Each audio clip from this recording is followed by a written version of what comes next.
Hello and welcome to The Contrarians, where we're right and you're wrong. I'm Alex. I'm Julio, and thank you for listening. If you like what you hear, head over to Apple Podcasts to subscribe and leave us a 5-star review. Help promote the algorithm and spread the word.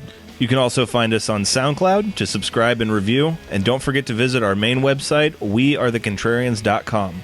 Follow us on Twitter at Contrarian Prime, and to like us on Facebook, visit facebook.com/Contrarian Prime. And if you have the willpower to keep up with our pretentious ramblings, you can follow us individually at Contrarian Alex for myself and at Ovnio for Julio. That's OVNIO. Now, time for the podcast.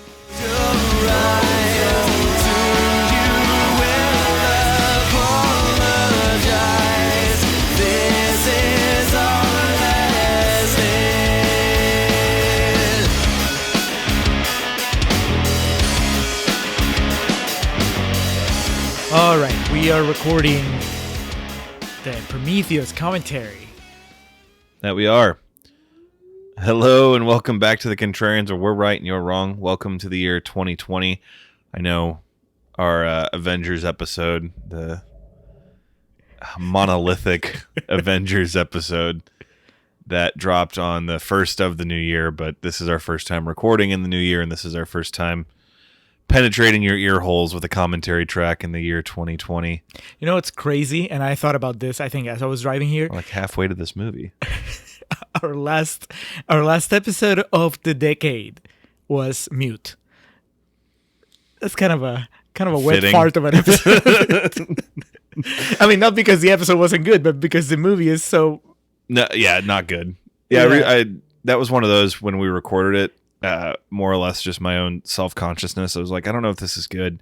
And then I re-listened to it and I was like pleasantly surprised. That was a great episode. Yeah, but it just goes to show that really... I mean, not to pat ourselves in the back too much, but, you know, sometimes it's not so much about the quality of the movie. It's just about what conversation we can get out of it. And it definitely helped to have Dan there. So I think if nothing else, I'm going to say we close the decade not so much by reviewing Mute, but by crossing over with Netflix and Swill. And that makes it sound better. Yeah. And Dan was, really welcome addition. Definitely have him on again in the future. Well, you know, our commentary tracks, this is our third one. And if this is your first time listening to our podcast at all, this isn't our usual format. This is just something we kind of have done along the way with movies that are specifically near and dear, not necessarily to either of our hearts, but to the zeitgeist of the podcast, movies that are consistently referenced. And that it wouldn't work so well as a regular episode. Yeah. So for this one, our normal gimmick is we take a movie that's rated high on Rotten Tomatoes. We usually stick 85% and up, argue a case for the bad in it, take a movie that's we usually go for 30% and under. Yeah. Every now we've done 35 and under. Talk about how it's good. So for this movie being at 73%, it obviously wouldn't fit into that mold. So been getting feedback on our Avengers episode. We do appreciate all that. I think we'll kind of revisit that when we hit back into the numeric form of recent feedback and also recent transgressions in the film industry. The Elizabethtown effect strikes again. And I mean, you would have to be crazy to think we're not going to talk about Rise of Skywalker at some point, but we'll save that most likely for Watchmen. Yeah, we'll be recording Watchmen this weekend. We'll probably just tack that on to the end of it because why not? We got to be careful though. We're going to turn off people if we have too many of these 2.5 hour long episodes. Well, yeah. How long is this movie, Alex? It's 2 hours right on the nose, I believe. Oh, okay. Yeah. I don't know why I thought it was longer. I don't know. Just listening to people talk about it in droves, excuse me. So if you are going to sync up your Blu-ray, DVD, Laserdisc, VHS, what have you, of Prometheus, do so and press play now. And away we go. When was the last time you watched this movie? A couple years ago, maybe. I remember specifically the last time I watched this, I was cleaning the house and I just put it on kind of as background noise. I forgot the signature is got a good steel blue tint to it. Looks like Avatar. Well, is that a 20th Century Fox movie? Avatar? It's a James Cameron movie. So yes. It's all you need to know.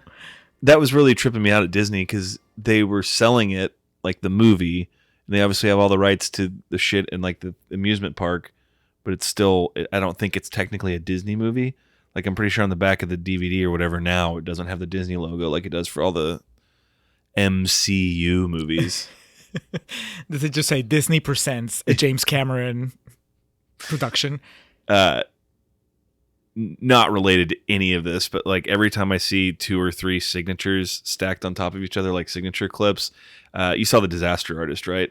Yes. That's like my favorite part in that movie when the movie premieres and he's got like the 2 signatures, but it says the same thing on both of them.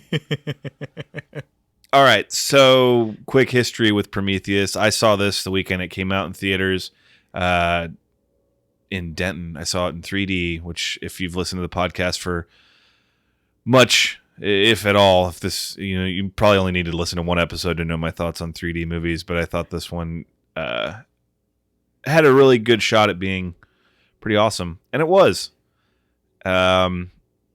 With Prometheus, any discussion of it always comes intense polarization. Julio and I are both in favor of this movie. Yeah, I think that, like we've said of other movies that we've covered in the show, this is one of those movies where we that made us go like, hey, you like it too. Which is crazy because you would think, I don't know, I always forget how much people tend to dislike this movie, or how vocal people can be about hating this movie until it pops up online or something, and or until I talk to Eddie. And yes, it's definitely one that people viciously despise. I forgot how gorgeous this opening is.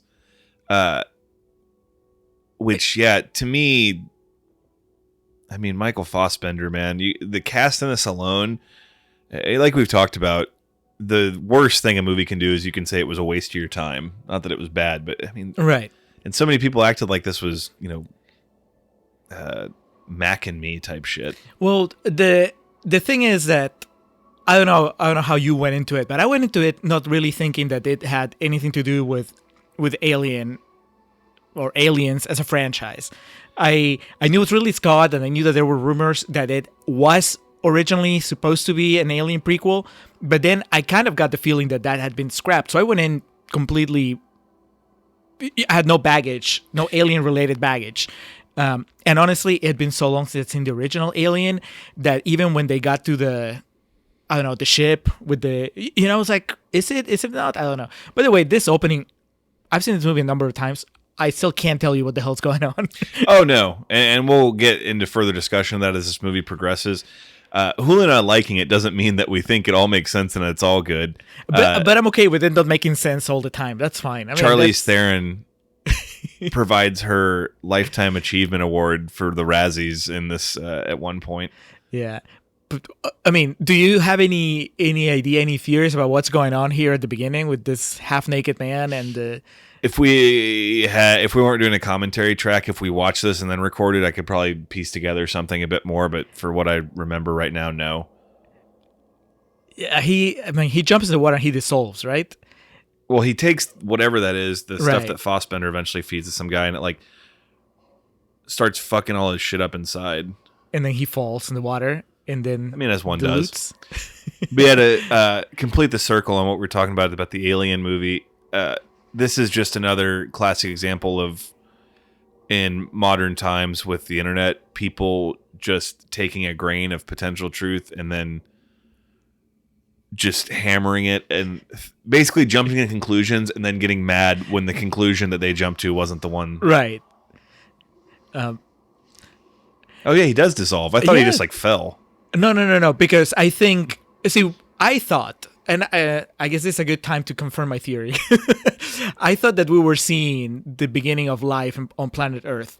He dissolves, and then whatever particles of him are floating around, that's what eventually gives birth to life on Earth. But I couldn't even tell you if we're on Earth right now. And I don't think it's ever addressed in the movie. So. But, I was always able to not worry about it because in my mind, whatever movie came next was going to answer that. Yeah. And I don't think that happened. I've only seen Alien Covenant once, and I don't think they ever cleared this up. I have not seen Alien Covenant, but I have literally not heard a good thing about it. I was just talking to your sister about this right before we started, because she was telling me how much she hates it. I love the franchise. But I saw it once. I didn't hate it, but it was kind of underwhelming, I guess. I don't know. I guess it's a discussion for another time, but it's definitely not. It was a letdown after what I think Prometheus sets up. I think that's definitely hurt Prometheus's legacy, because with a lot of movies like this, if it leads to bigger and better things, you can kind of justify that the first one didn't necessarily hit a grand slam. But since I think resentment towards it has just kind of grown because what's followed it has not been up to snuff. 2089, so we're 69. Nice. Trump's no longer president. 69 years away. Well, it's just like his head, like Futurama. Rather, Donald Trump is no longer president. Okay, who's not Tom Hardy? What's his name? Logan Marshall Green. Yeah. Who you haven't seen Upgrade yet, right? No. It's he's. Did he come out of the same factory as Jai Courtney? I think he's the model that took. It's just the successful one. He's great in Upgrade. Isn't he in what's the Suicide Squad? No, yeah, that's Jai Courtney. Okay, Jesus, I wasn't even trying to be funny. And of course, Noomi Rapace of. Did you know her from anything before? Because I know she was in the original Dragon Girl Tattoo. with the Dragon Tattoo, yeah. Well, yeah, but that's the original. Mm-hmm. You'd seen it? Yeah. Oh, I hadn't. I've only seen the Fincher one. I have not seen the Fincher one. I've just seen the original. And I've only seen the first one. I haven't seen the girl who stole the library card and all the other ones. This would have been after the drop, and that was a great movie. So do you think she was acting next to Logan Marshall Green? I was like, hey, Tom. Oh, I'm sorry. Logan. I've seen her in something else that is really good. I can't remember what, though. I never did see that movie Passion she made with Rachel McAdams, though, that based on the poster alone, I felt it was imperative that I see it. And yet. I have not. So what I like about Prometheus, and I can say this acknowledging all its flaws, is that it really seemed to be doing something different, going for something different. Mm-hmm. And that was the whole idea of we're going to find out where we came from as a species. That seemed to me really cool, and something that if they were really going to explore that as a trilogy, that to me was fantastic. That sounded epic. And just to dip into Alien Covenant one more time, it seems that instead it became instead of where we came from, it becomes like where the aliens came from, which I'm not as interested in. Yeah. But they look at the paintings in that cave, and then they and we had that hey, Patrick Wilson. It's what's his last name in the A-Team? Pike. No. Agent Pike? In the A-Team? Yeah. Really? Pike. And then, right? Because then that's Buffy. I could swear it's that's Buffy. Yeah. Lynch. Excuse me. There you go. There's someone named Pike in that movie. Pike is Pike's another character in that movie, but it's Lynch because then you have John Hamm at the end who has the same name. Which, no time like the present to mention that fuck you all for not seeing the first A-Team movie, because we could have gotten a sequel where John Hamm was the bad guy. Or was he? We would never know. Enter Michael Fassbender, who plays David. That's literally the only character's name I remember from this. But he is a robot. I guess, what would you say? Robot is just any sort of machine, and then android is the one that looks like a human. Well, no, he's not a cyborg, because cyborg is if you're in the Justice League. Okay. And you're black. All right. Yeah, they're traveling to a far-off, distant planet, and they've all been under hibernation. And like a freaking creep, he's just going and watching all their memories and dreams. His Chris Pratt in Passengers. Minus the emotion, I guess. This was in the midst of Fassbender mania. If I remember timetables correct, Shame would have been the year before this. I think 2012. Was that the same? Was that what was your first Fassbender exposure? Because mine was *Inglourious Bastards*. Yeah, that probably would have been it. And then my first, like, holy shit, this dude rules. I'm trying to remember. I remember really liking him as Magneto. But that was after this, right? First Class was before this. Really? Well, if I remember correctly, he got second billing, like on the posters and shit. That was from Shame. Yeah. They just measured penises to see who was gonna be a. Did you and me see Shame together? No, Might have seen I that don't with think Reed. so. But it was It's a bit different than Prometheus. yeah. A little more sex, A little more a lot more frontal. very uncomfortable nude Carey Mulligan. I mean, that movie. That's also the tie into Prometheus. It's also a movie that I think both you and I enjoy more than our circle of friends. It's definitely, if Fassbender wasn't in it, it would be like, what is this mess? So what do you think of his performance here? Because I love it, even though the first time I was watching it, I was having trouble reconciling the fact that he's an android, and yet he seems to have feelings. He's just really good at hiding them.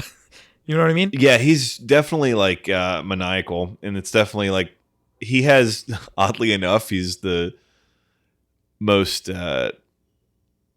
robotic character, but he probably has the most interesting like 360-degree character in the entire movie.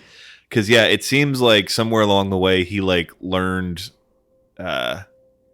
will, and Right. So to me, that's awesome. Yeah. The fact that you and I figured that out, and I'm sure that anybody else could figure that out. We're not geniuses. And just watching the movie, we can infer that, he's free not will as... was the expression I was looking for. Yeah, he's not as void of emotion and humanity as I think he's letting everybody else believe. Yeah. But I could also see I've seen people leveling that criticism towards the movie. It's like, hey, he's supposed to be an android. He's supposed to not have emotions, and yet you can tell that there's something else going on. I was like, I don't think that's a bad performance. I think that's a choice throughout the entire story that he's concealing this. And Here we go. oh, I forgot that was...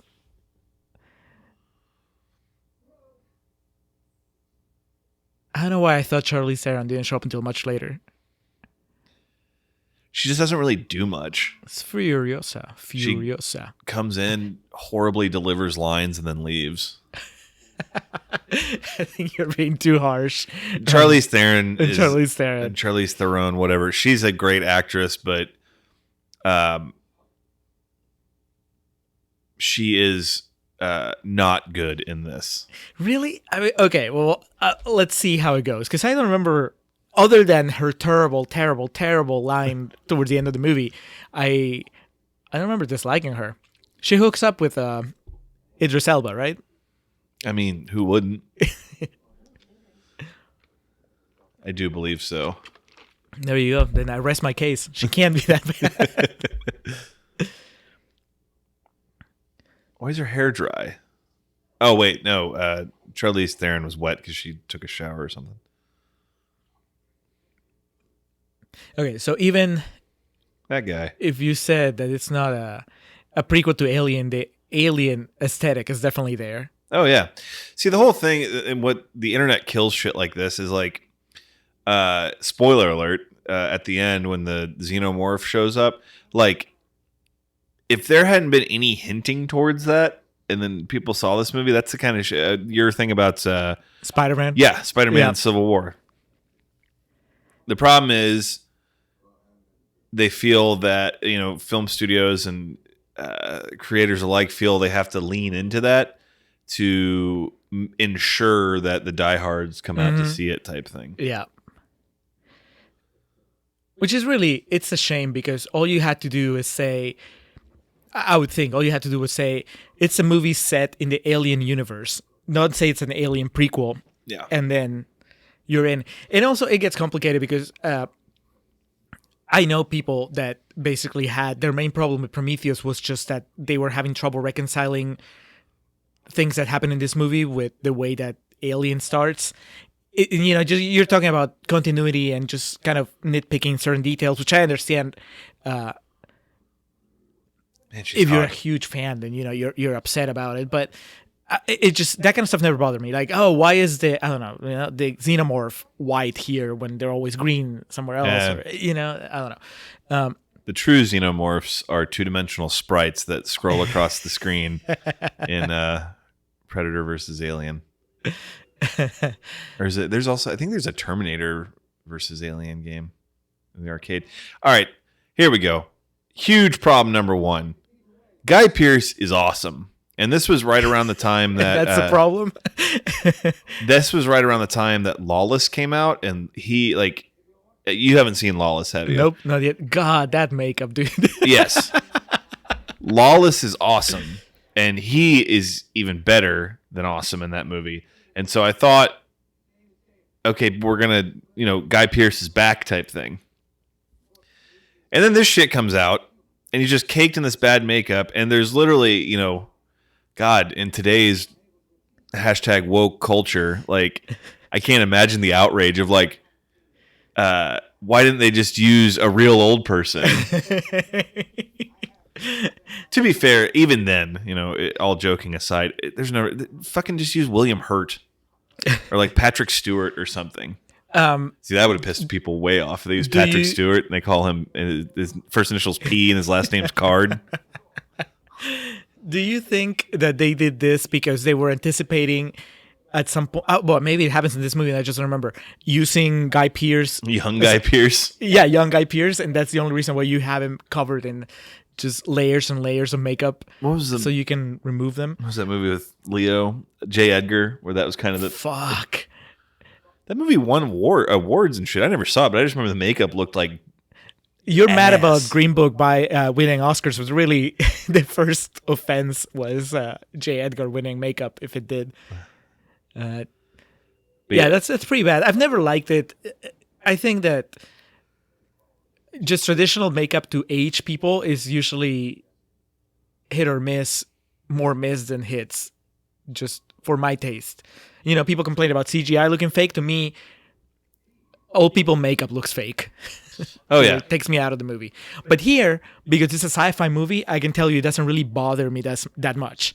It just, in the future, when people grow old, they look funky. Yeah, it's like Gary Oldman's head plate in Fifth Element.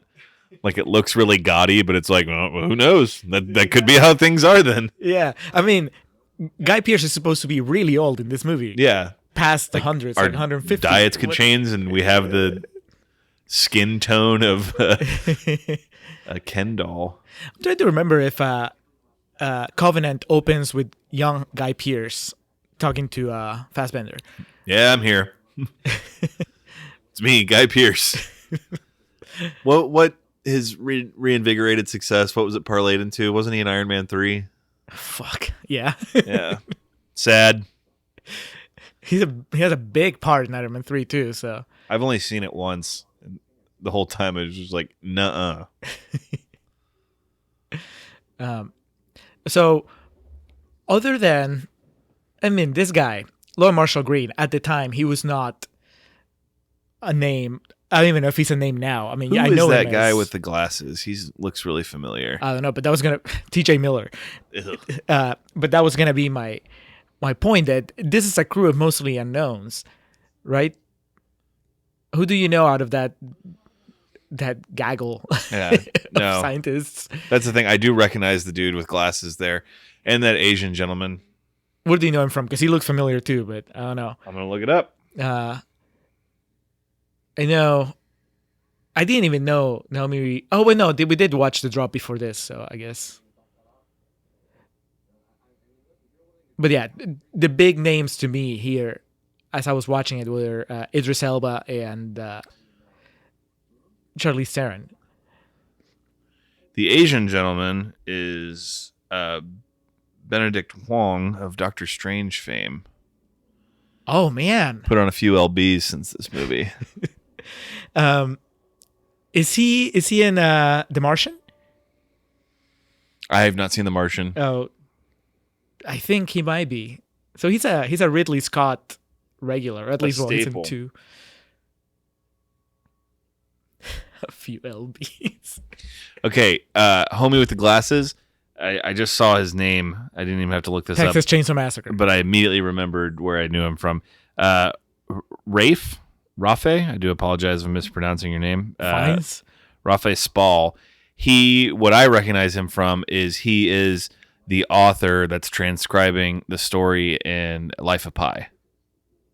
Really? Yeah. Wow. I mean, I've only seen that movie once, but that guy wouldn't have made an impression. Really? Yeah. Oh, man. It's great. Do you like that movie? I love Life of Pi. Oh, dude. well, there you go. Yeah. That's the explanation. It's heavy. It was also the same year as this. So that guy was working overtime. It was the year of the Rafe. When you saw this, when they showed that bed, I was like, oh, some shit's going to happen. I don't remember. Like honestly. the operating table. I'm trying to remember if I screened this, as part of my job, or if I actually went out and watched it. What did we say? This is 2010, right? 2012. Summer of 2012. Oh, 2012. June of 2012. Um, I was in DFW for a wrestling pay-per-view that weekend, and I was like, part of it is like, I gotta go see this, because it was one of those, I wanted to see it before anyone spoiled anything for me. Yeah, I don't remember having that sense of urgency, just being curious about it. I think we either argued about this on air or right after we finished recording, when you were being an asshole and pretending like you didn't remember the trailer for this, that had the boop, like the noise that kept playing at the end. I still don't remember. Oh, dude, that trailer got me rock hard. I remember that was one of those. I would remember. I would be in projection, and I would remember at what point it played on certain movies, and I'd make sure to catch it on every run.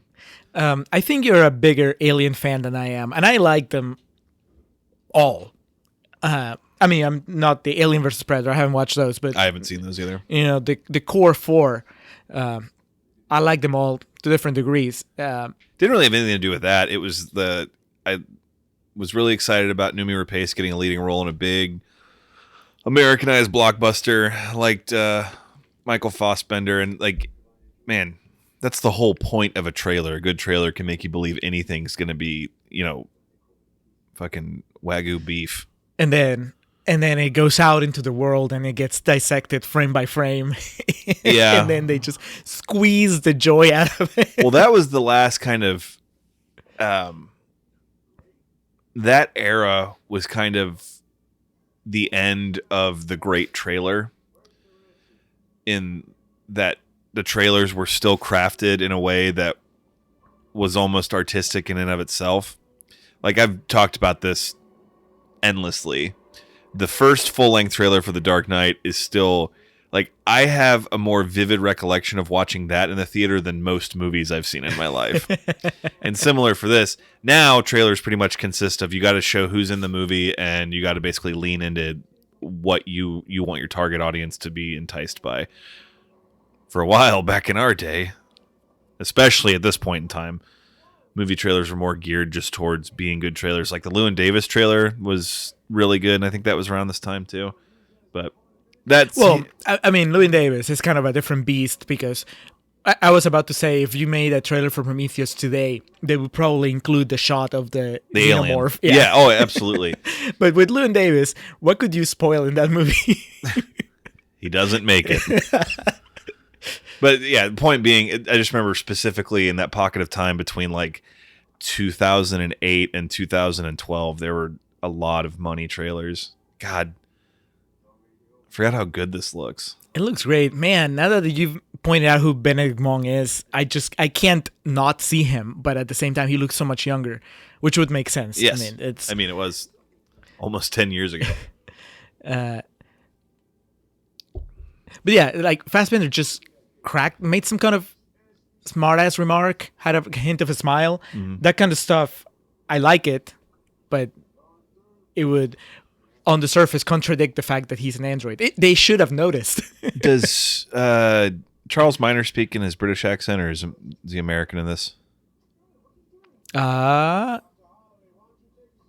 Apparently he's English. There you go. Or speaks in a Americanized accent. Well, Idris Elba for you non-Office fans. non-Office fans. I just remember he plays a accordion at some point. He's good in this too. Yeah, I mean, you They barely give him nothing. Yes, but they gave him a hero moment toward the end. Oh yeah, the most dignified hero moment of all. Mm. And that's one of those things that I will always like applaud a movie when they do a kamikaze hero moment. I mean, Independence Day, Randy Quaid. Well, at top of the list. After that, everything else is measured against that. I'm back. Do you remember what Idris Elba says here before he sacrifices himself? Does he have a one-liner? Mm-hmm. He does? He says like hands up, and they like all put their hands in the air. Nice. And then from that, the highest of highs, the lowest of lows, because then you have the fucking, we'll get to it, but the Benny Hill moment of Charlize Theron trying to run away from the ship falling. Yep. Okay, so I still, and I like the movie, but I do see them all as a blur as far as the crew. And I don't think that throughout the movie, I don't think that they really do much to stand apart. No, from this, it quickly becomes the Fassbender show, and then they explore. It was like there's two dudes. I'm guessing the guy with the glasses is one of them that have the first contact with one of the creatures, and then they die. To me, the most frustrating thing about this movie, that's why I wouldn't call this bad, I would call it frustrating, is the most interesting part about it. They handle really delicately through the first and second act. That being Noomi Rapace's desire to hang on to her faith in the face of all these things that contradict it.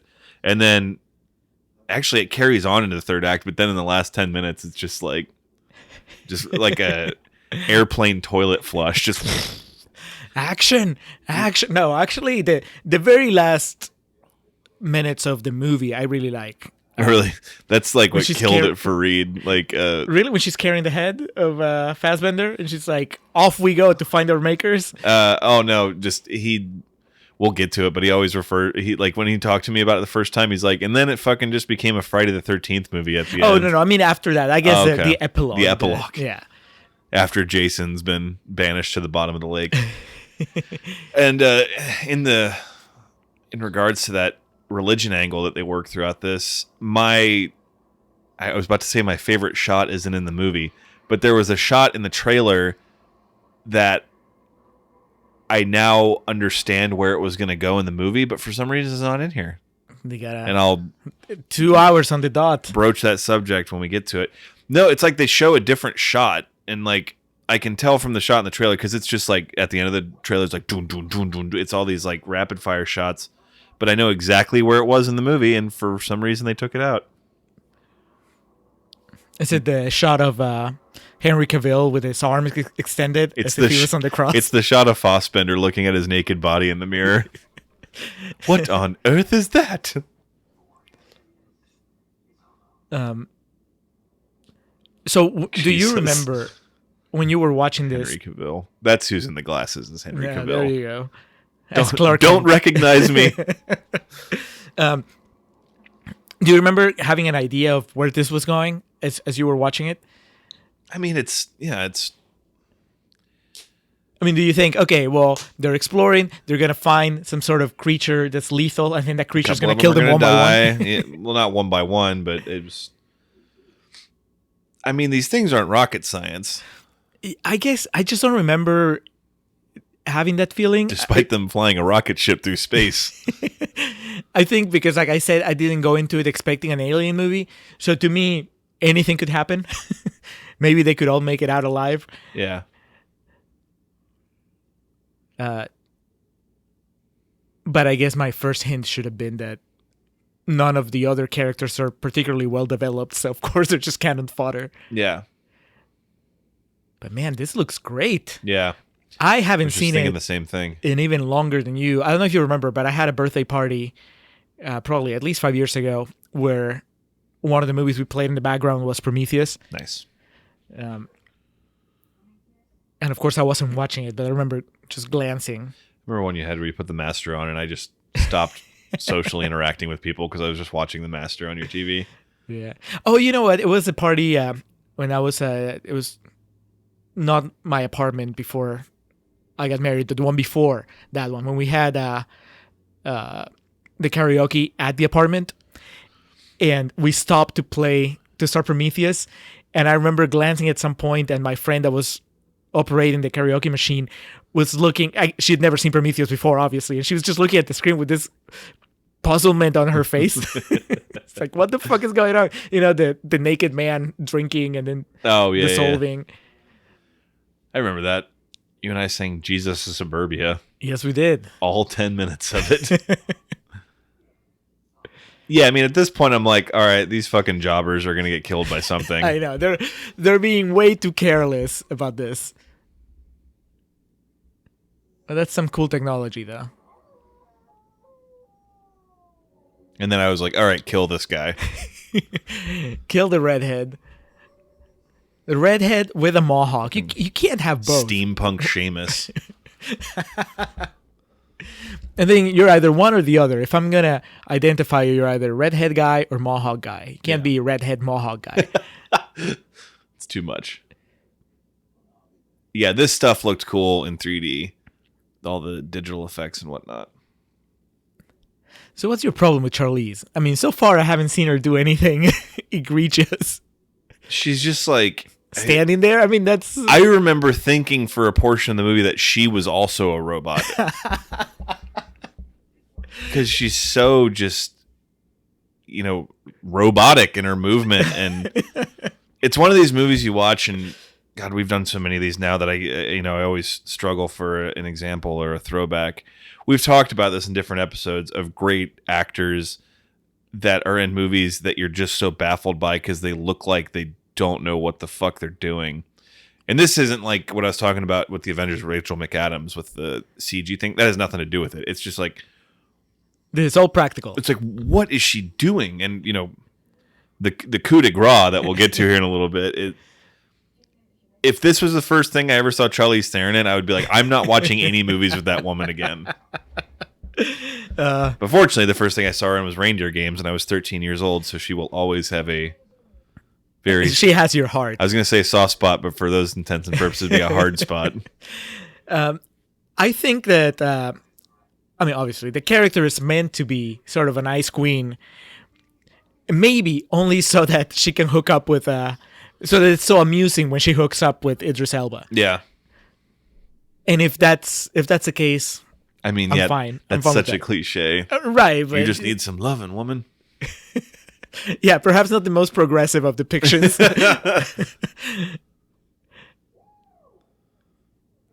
These guys acting like teenagers. That woman that looks like everyone's landlord. I don't know if she's had a single line thus far. She's the poor man's Tilda Swinton. Sort of a Doctor Strange pre-reunion here. Do you remember the order in which these guys die? The guys in the ship? They all die together, right? Correct. They just go in the... Yeah. Okay. And Logan Marshall Green dies before the scientists. I know he gets infected. He gets the worst, yeah. He like turns into... is it Kurtwood Smith? Is that Red's name in RoboCop? Yes.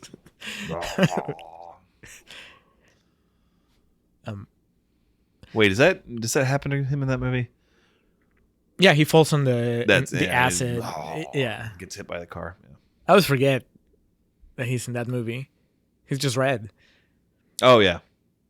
Okay, so see, look at Fassbender here. That facial expression, that's not an android's facial expression. It's Threat Level Midnight, where Dwight just thought his character was supposed to be a robot, and like Michael's like, that character's not supposed to be a robot. So, remind me if you remember. God, that's like 3 office references so far. I need to cool it on that. What's Fassbender's master plan here? If he does have one, because I don't remember. I can't remember who he works for. He works he works for Guy Pearce.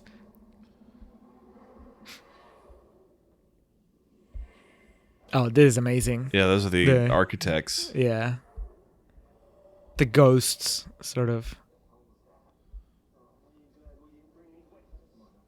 See, this stuff, it's creepy. It builds good tension. Even though really there's not a whole lot that's happening as far as action. Like, we haven't had any aliens yet, and we're like, what, 30 minutes in? Fucking, yeah.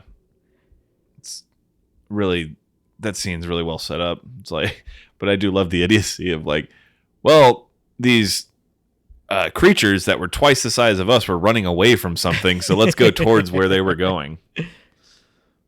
Yeah, if I vaguely remember, like, David works for Guy Pearce, so he's trying to get intel on the situation, and basically the crew are all just basically sacrificial lambs that can be used to get what they need. So he's kind of like the Paul Reiser of this version. Yeah. In Aliens, Paul Reiser is basically his mission, unbeknownst to anybody else, is to collect an alien. But I guess for that matter, the android in the first Alien also, right? Well, what I don't know is, for this movie, I don't know if like he goes rogue, because remember, he's the one that infects, not Tom Hardy. Right. Yeah. And I think that, if nothing else, Alien Covenant, it does confirm that he went rogue. So I think that maybe this movie, Prometheus, was doing far more planning ahead than the current Star Wars trilogy, in which they already had a pretty good plan of where they were going to go with the Fassbender character, and they planted the seeds here. I am pretty sure that Covenant starts with a scene set in the past between Fassbender and Guy Pearce, where it's either hinted or explicitly they were said lovers. That if only. No, that he is more advanced than they think.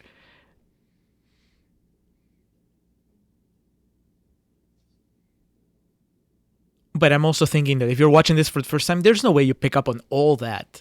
No.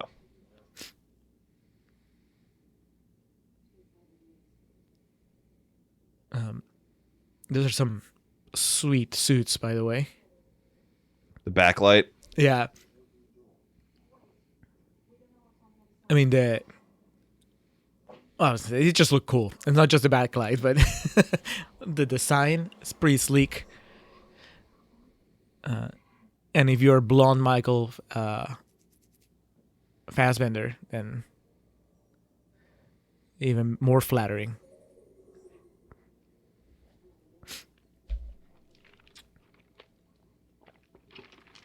She got a line, Alex. She did.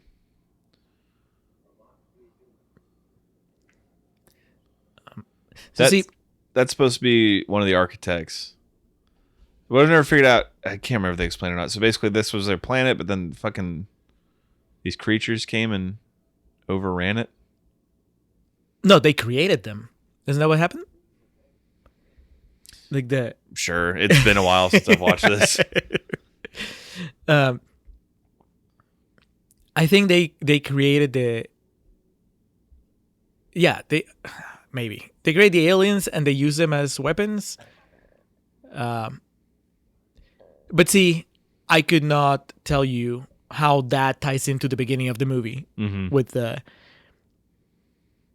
I mean, what is that? That guy that drinks the thing, is that one of the architects? He looks like the dude that comes in the movie later. Okay, so they just. Okay, yeah, because there's the queen. Yeah. I don't know, man. Okay, Terrence Howard.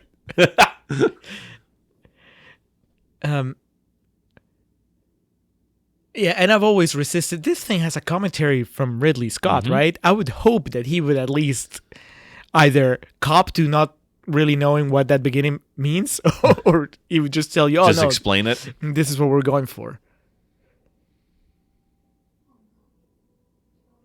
Maybe that's not even Earth at the beginning.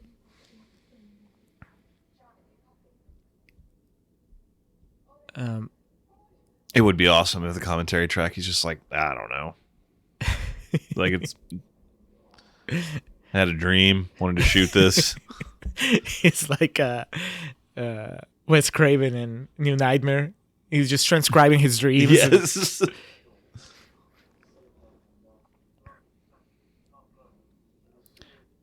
I think that guy, not Benedict Wong and obviously not Idris Elba, but the third guy, he's from the TV show Hannibal. I think. So Ray puts him a level above everybody else on that ship.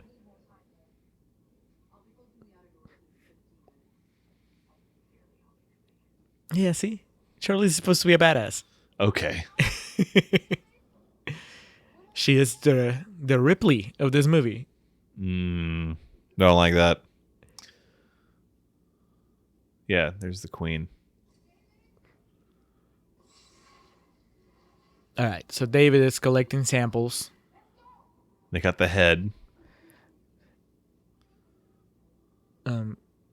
So did the aliens and the architects live together? No, I mean, in the sense that they're creatures that they created, and I'm assuming they kept them in like cages, or like they had like alien farms or whatever. I see. Now I'm getting like confused with Covenant. I'm trying to remember which movie is it that explicitly says that they created the aliens so they could use them as weapons against other worlds. What the? That fucking Raiders of the Lost Ark skull.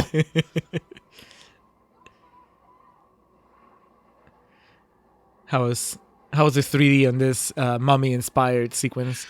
I don't. It did not have Brendan Fraser, so I was not enthralled whatsoever. The only 3D things I really remember are what I called out, and then a scene a little bit later on.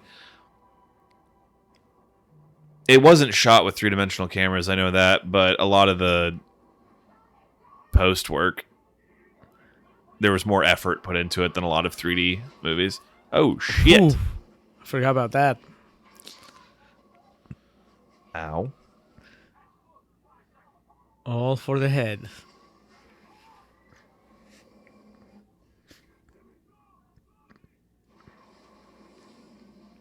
Who's that? Who got hit? And who's on the outside? I think it's David. Isn't it? Charlie? No, Charlie was already inside. Oh. Trust me.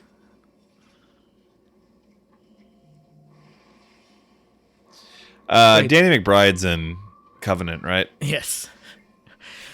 I mean, he's not particularly memorable.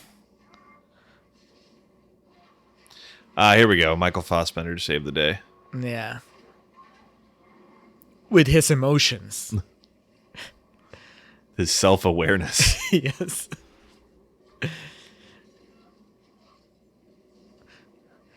Do you prefer your Fassbender blonde or brunette? The blonde did throw me off. I was not prepared for it. So I was glad I did see it in the trailer to kind of prepare me. You ever seen Hunger? Yeah. I was going to say, I gave it to you for your birthday, but that doesn't mean anything because I gave it to you before I'd watched it. Yeah, it's great. It's part of the Fassbender Steve McQueen trilogy. Yeah. You've seen 12 Years a Slave, right? Oh, yeah. God, he's a bad guy in that movie.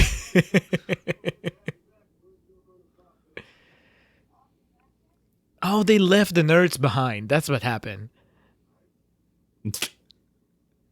Now these two nerds are arguing. Well, I hope your bra bomb works, Don DeLinger.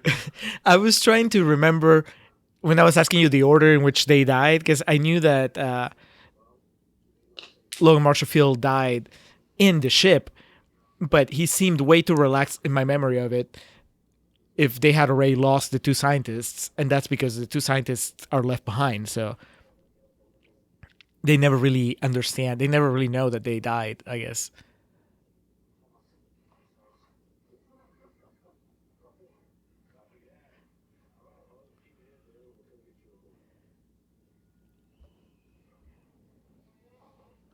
What can possibly go wrong? These two throwaway characters are stranded in this cave. They just have to make it till morning. So that's gross. They just grabbed that giant alien head, brought it into their ship.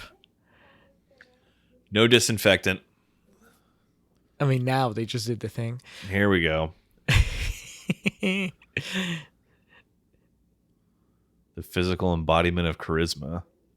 But that's the character, Alex. She's supposed. That's a lot of acting for Charlize Theron to suppress her natural charisma.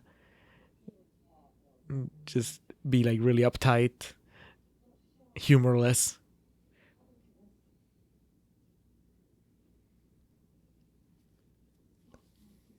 Does she have an accent? A little bit of one. The vice principal lady. Oh, the vice principal. I don't. You're talking about Numi Rapace. Oh no, she does. Yeah, I but was gonna say she's meant to have one.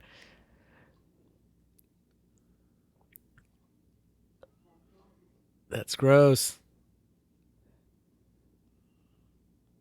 Awesome. Okay, so this is the moment where you're supposed to go. That's the guy from the beginning of the movie. Yeah. So I love they're all like smocked up and then not Tom Hardy's just in the background there drinking a fucking Perrier. in his sweats. Yeah. It's like, what the hell's that? I think I make it talk. I remember. Oh yeah, it does like open its eyes or something. It's like Olmec from Legends of the Hidden Temple. It's a trap. So is it that they all look the same? All aliens look the same, or That's are we being racist. racist? That's the thing. Do all humans look the same to them? I mean, probably. Yeah, there it Oh is. shit. See, that's David looking concerned. It was like, you shouldn't look concerned if you're an android. Man, this shit is creepier than any of the xenomorphs.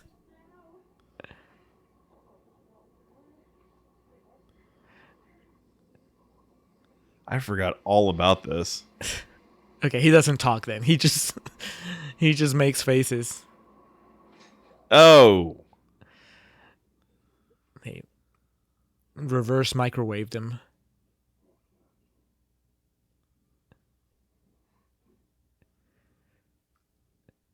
I think he's getting drunk. Yeah, he's not drinking Perrier. He's just Yeah. getting sauced over there.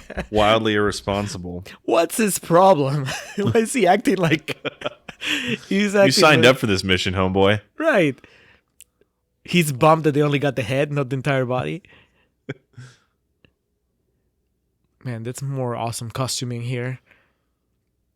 He looks Like he's in Tron. Yeah. I want the action figure of Fassbender with that helmet. I think they made one of those really insanely detailed, like $95 action figures of Fassbender in this. Really? Yeah. Do you have the helmet? I don't know. I mean, I would hope he would have some sort of accessory, not just Fassbender. He came with Charlize Theron's absorbed acting ability. See, look. She is a robot. She has secrets. She is playing kind of sloppily written, strong female character in quotations. Look at that. She's kicking Fassbender's ass.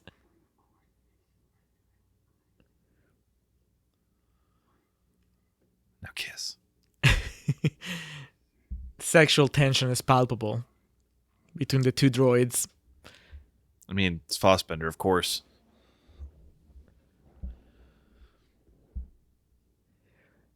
I think that when you Living or not, I mean, no sexual constraints.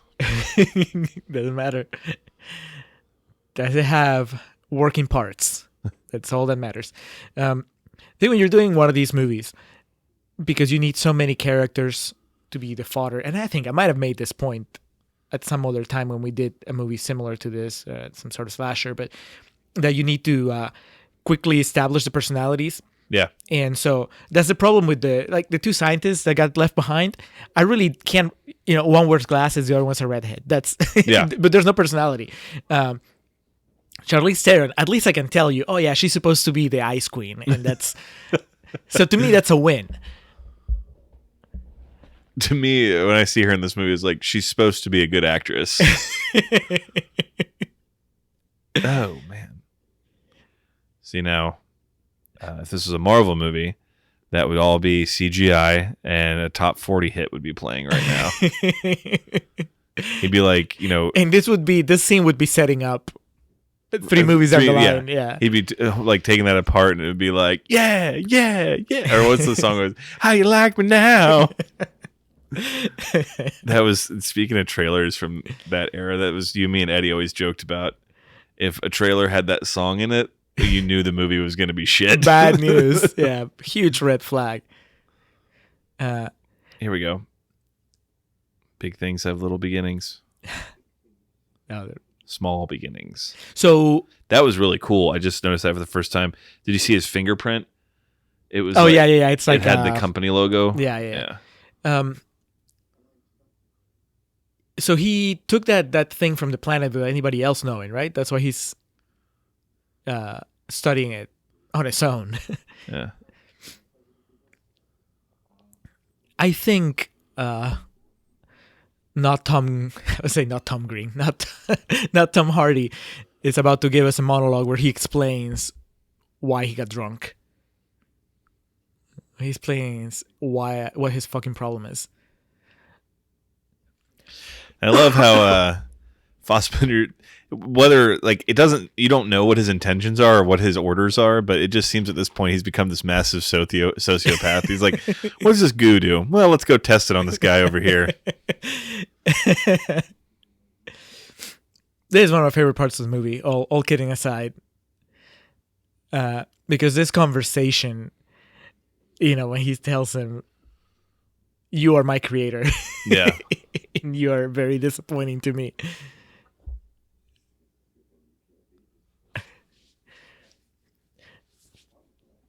Let's see.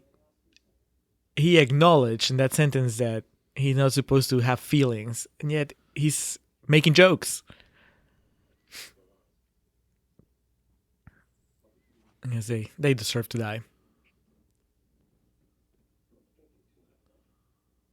If you were in this ship, part of this crew, would you trust Fassbender? Oh, man. Would you take the drink? I forgot how clearly he puts his finger in it right in front of him. And the dude's just like, all right.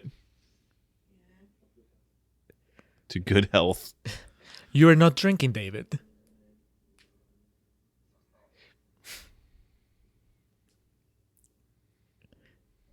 Man, these guys. You think they just would like set up shop and just kind of waited until people came back? Instead, they went exploring, like true scientists. Jesus. So let's say this was the aliens, the xenomorph production center, and something went wrong. The xenomorphs escaped and killed everybody. Looks that way. It's my story, and I'm sticking to it. Basically, they realized how powerful of a thing they created. They're like, fuck. It's too late. One of the dumbass ones left the lock unhinged or some shit. Oh, I did bad. Went into play with one of the xenomorphs. So one of the trackers hit a wall.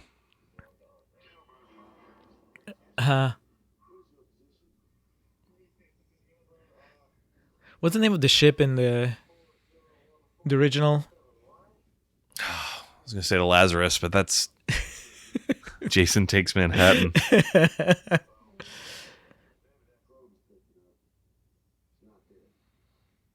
I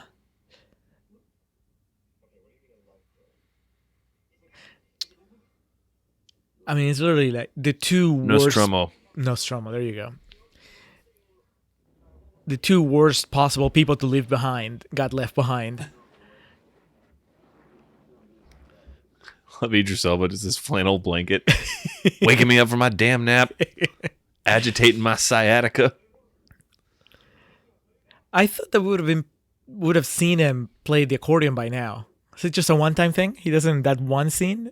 He was decorating the Christmas tree, which I appreciate.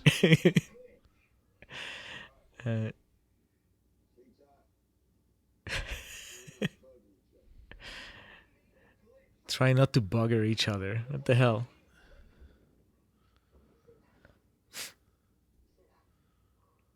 Why is that not freaking him out?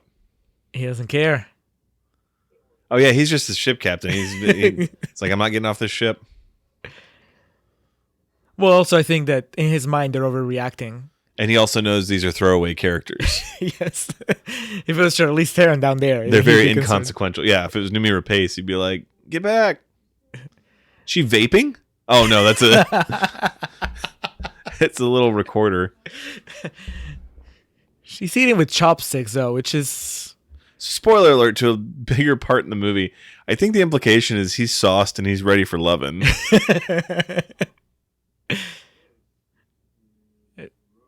Yeah.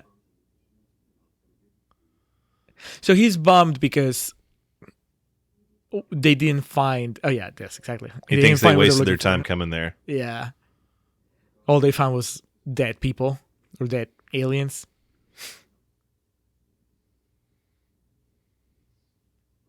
So he's like, might as well get some loving on the other end of the universe. And she says, it's turkey time. Said it's xenomorph time.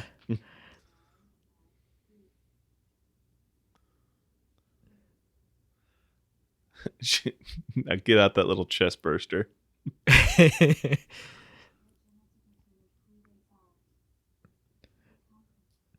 Okay.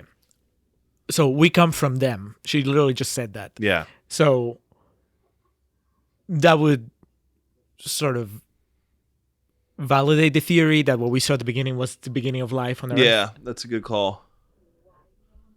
Good catch. So that guy was sacrificing himself to create life on Earth.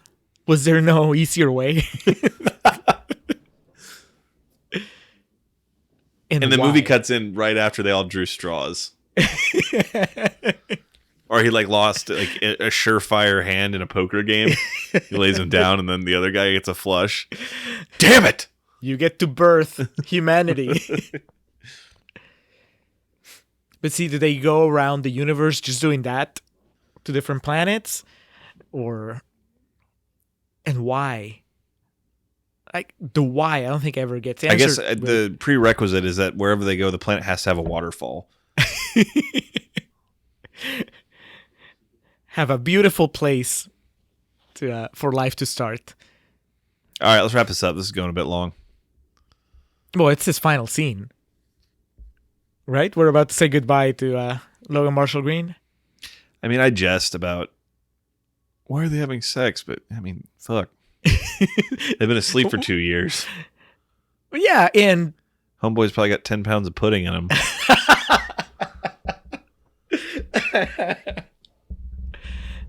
But also, it's one of the things where you're in a new location, new environment. Yeah. It just, you perk up. It's like hotel rooms always get you going. Yeah. Anything that breaks the routine. Charlize Theron is in the same ship. Robot Charlize Theron. Oh, there we go. There you go. Oh, it's an organ. It's not an accordion.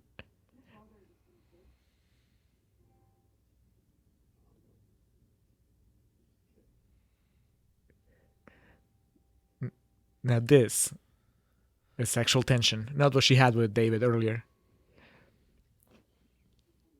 So he fucks a robot?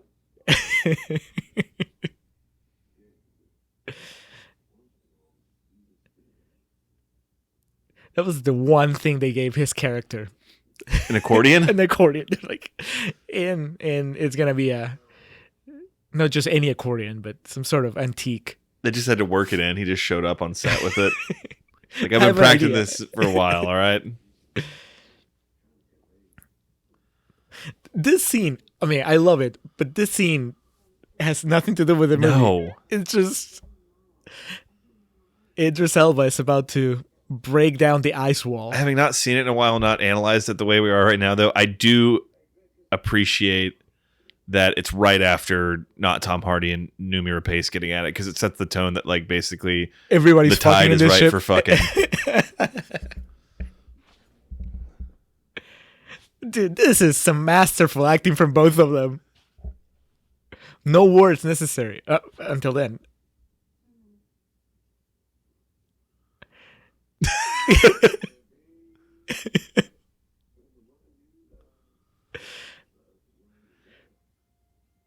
Now, it may not have anything to do with anything, but it is realistic. Yes. I believe Idris Elba could just do that and get laid that easy. That little tune he just sang, by the way, his audition for Cats Oh. years earlier. I read today that Uncut Gems outperformed Cats. Like box Everything office. outperformed Cats. I read it's like going to be like 75 million or something they lose. My first response was, did better than John Carter from Mars.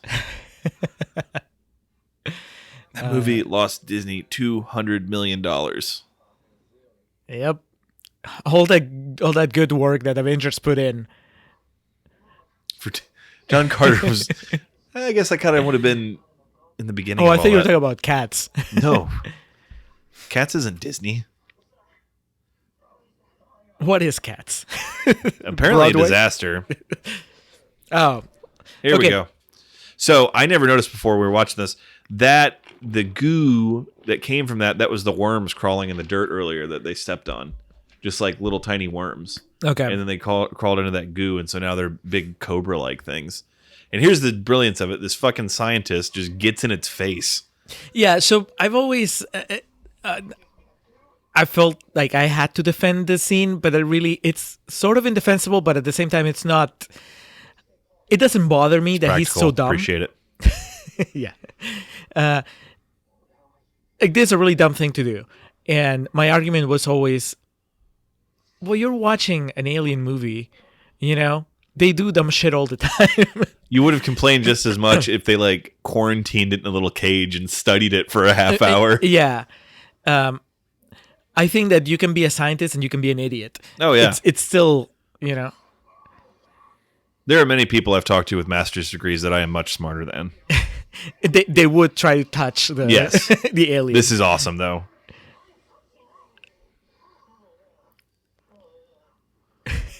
Also, these guys are not in the right mind because they were left behind and they've been paranoid. Haven't eaten. They haven't eaten. Probably running low on oxygen. Doesn't he like compound fracture it? Yeah. Oh! Man, he looks a little bit like Richard Dreyfuss now. Oh, you didn't know they had acid blood. They would. Forgot how awesome this is.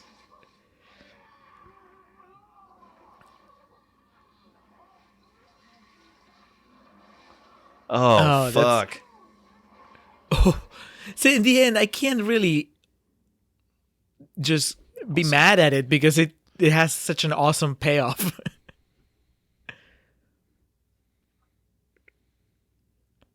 Oh, okay. Now I remember that. That's why she is pregnant with an alien later.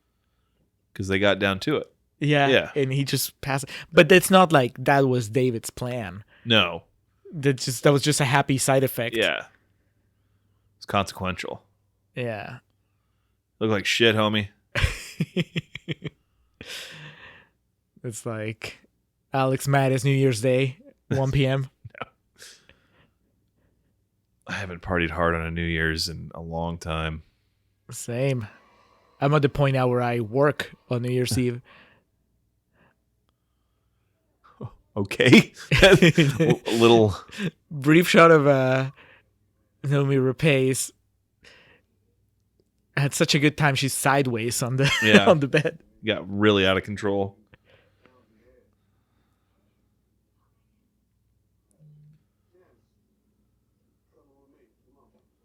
All right. Now we're into the second part of the movie. Here we go.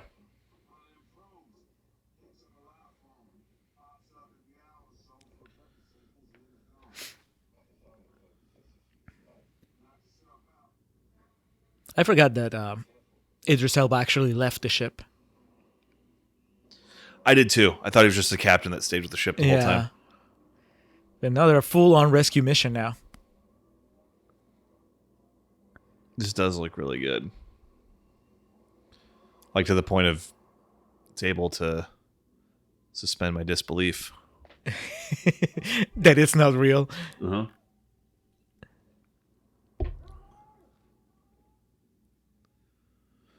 What was the budget on this thing? I don't know. It looks great. I was going to say, that guy that's calling out the names, I honestly... It's like I'm seeing him for the first time. You know what I mean? Like, he got lost in the background. Who are you? Postcoitus coffee. Fassbender's like, you're not dead yet? That's pretty cute. His helmet has his name on the forehead.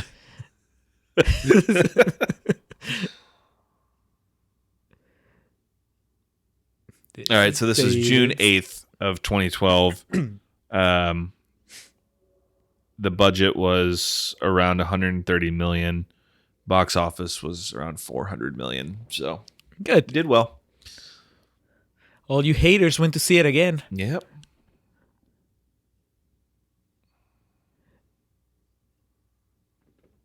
Do you see it in theaters more than once? I didn't know. Okay. Yeah, I think I've only seen it once in I theaters. just remember being over and being like, that was all right. And then, like, over time, I've become more defensive of it because people that hate it, I find their reasoning usually very trivial. Yeah, I usually fall back on just saying it's a good movie on its own. And I never go further into... When I watch it and when I think of Prometheus, I don't think of it as part of the Alien franchise, really. Yeah. Even though the connection is very clear by the end. And that's fine. That makes it for a better experience because I'm just watching this as world building on its own. And as that, it's pretty creepy and it drops the intriguing. ball on a few things, but it's not a bad movie. That's my biggest thing. No, and it's a hell of a setup. It's not great, but it's good. I think it comes pretty close to greatness in some things. I never noticed she has that bust of Guy Pearce's head right there. What? Can't rewind it now, but basically like a pewter bust of Guy Pearce's head. That character. In Pierce We Trust. Yeah. It's the profile shot on a big silver dollar. I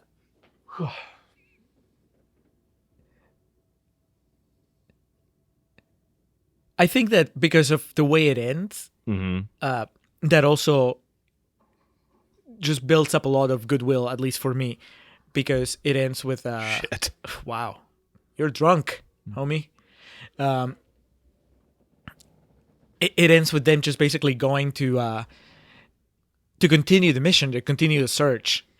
And to me, that was just, it's kind of like the end of The Last Jedi.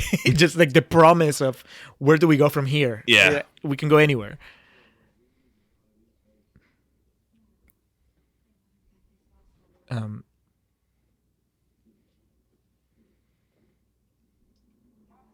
Don't get infected, Idris Elba. Can he tell it's Milburn because of the name on the helmet? That's why they're all labeled. So that when you die, they can identify. I can't tell the other one because it was melted off.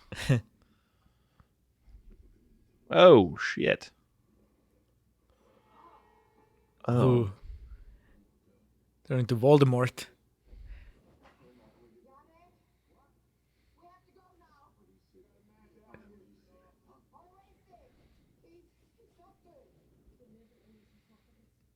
Oh no.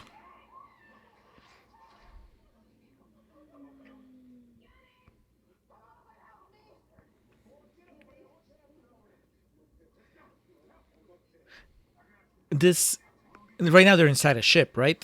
We just don't know it yet. Correct. Okay. It's one of those things. The things like basically telescoping it and mapping out the inside of it. It's not until it like connects at the end. They're like, my God, it's a ship. And then it's like the end of Indiana Jones and the Crystal Skull. When it just flies off. Yeah. Takes out the entire mountain. And Ray Winstone's like, my God.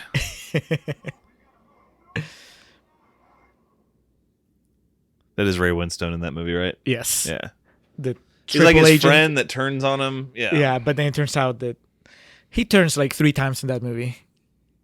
Nobody gives a shit. Not a good movie. Nope. Prometheus is better. Oh, God, yes. I was in this where he starts playing Funky Town on the little keyboard. Awesome. Man, Fassbender is great. Oh, yeah.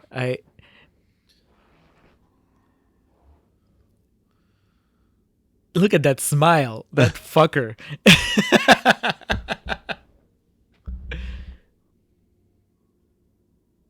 I can't remember what this is. It's like stored data or something. Right. And I think maybe what they figured out is that they were going to, this ship was supposed to leave, but then maybe couldn't because of the alien stuff that happened. Yes, this is the part that looked fucking awesome in the 3D.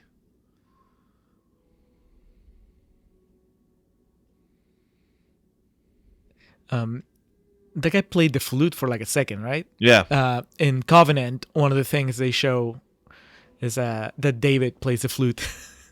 Oh, really? Yeah. I guess he picked it up from here. Is it a prequel or a sequel to this? It's a sequel. So is his head like sewn onto like a different body? He's... you never like, it's like it happens much later. So I think that what they say is they eventually found a planet and then... Yeah, this was... with the help of Nomi Rapace. This scene made it worth seeing in 3D. That looks great. I can only imagine. Yeah. This is the scene where Han Solo shows Finn that the Force is real.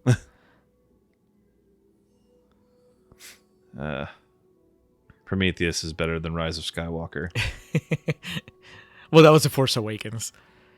No, yeah, I know. We'll use the Force. That's not how it works.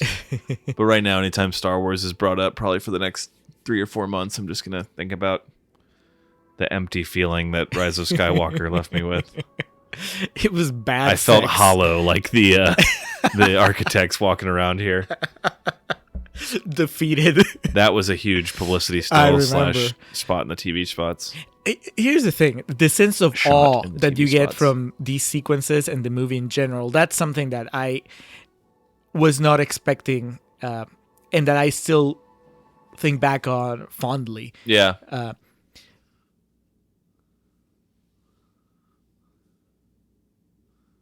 The idea that they might be close to figuring out how And that was Earth. Earth, yeah, exactly, how Earth came to be. There's one still alive. It's what is it? The pods from the Matrix. Oh, is it Keanu in there? Yeah. Now this is where I guess this is what Reed was talking about, sort of. It's like supernatural element to it. Well, because they wake him up and then he just tries to kill him, right? I mean, to be fair, that's what I would do too. not just because it's them, but like I see these people that are holding me captive that don't look like me, but I know I can crush them with my bare hands. Yeah, but it's kind of disappointing because Doesn't he smile right here? Yep. Yeah, it's even less subtle than I remembered. He is 100% creep. But yeah, I think that it can be disappointing when you realize that, because you think that guy holds all the answers, and instead the movie just becomes a slasher. Yeah. Because he's just a monster. Mm-hmm. I mean, there's something admirable about that too. Like, it would have been really disappointing if they wake him up and he's like, "Give me your hand." Yeah. Yes, I am God. Well, you have to find the middle ground. Welcome, if there my is children. one. I am the ghost of Right. Christmas future. The idea that this search is futile is also something that I really like, and sort of what is the point of it? And yet, because it's human nature, they can't see that.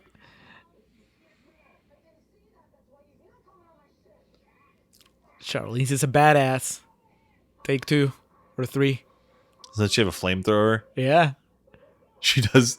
She has not earned this moment of badassness. She fucked Idris Elba. She's earned everything.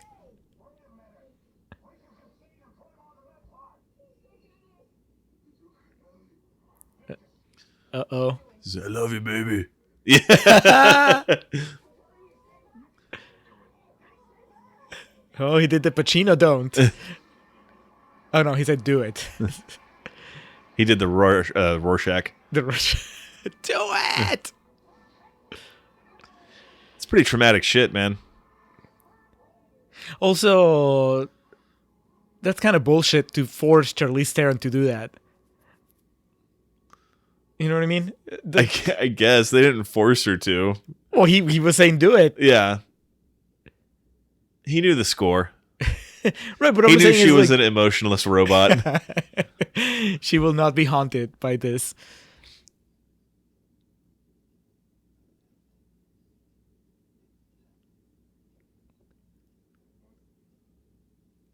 Oh, Fassbender. We didn't get a... See, did you catch that? He tried to take her cross off, and that's what woke her up. She was like, "No." No, Jesus, no. We didn't get a shot of Fassbender's reaction to Logan Marshall Green dying. It's just Patrick Fwiggett in Almost Famous watching Kate Hudson's stomach be pumped in the bathtub. He's just sitting there smiling. The slow motion smile. While Stevie Wonder plays in his headset. Okay, so here he's doing this because he's hoping that the virus or the organism has been passed on to her, Yes. but not because he planned it. Because that was the thing. Like if you got a close up shot of David going like, "Fuck, there goes my My experiment. my experiment," right?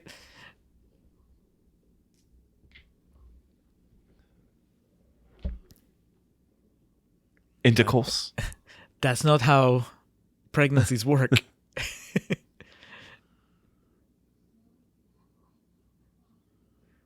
But she could be pregnant. I love how just nonchalant he is about this. It could be an alien.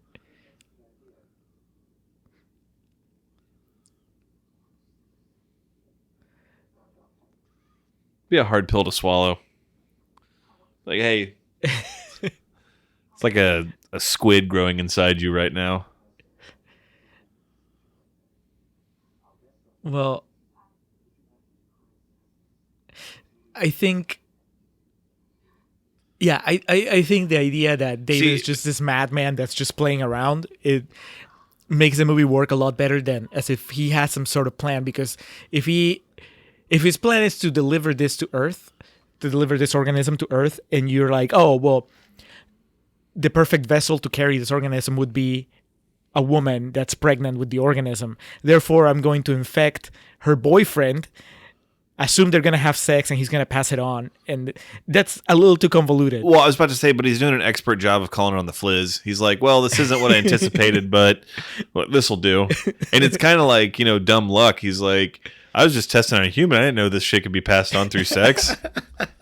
Now we're just going to birth like a half human, half alien hybrid. Let's do it. His his Mark Ruffalo time travel.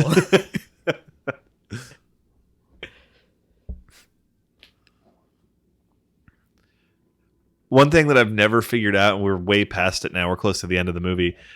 In the beginning, where Fassbender's just like, awake and everyone else is asleep, that cream he has in his hair, I don't know if that's like...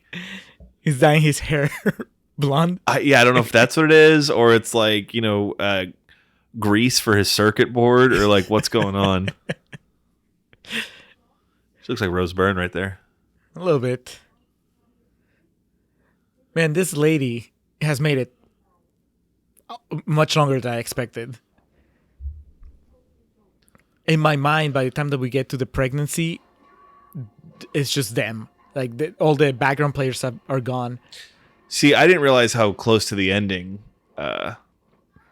The C-section. the Abobo is. Yeah. It's not a bobo, it's a C-section, right? Oh yeah, she doesn't kill it because it breaks open. It's like meh. Yeah. Looks like the Tunnel of Millennium Falcon right there. Are you saying a bobo thinking of Double Dragon, or are you just... No, that show I like, You're the Worst. One of the characters says that. There you go. Sexist. Boo. Dude, what the fuck?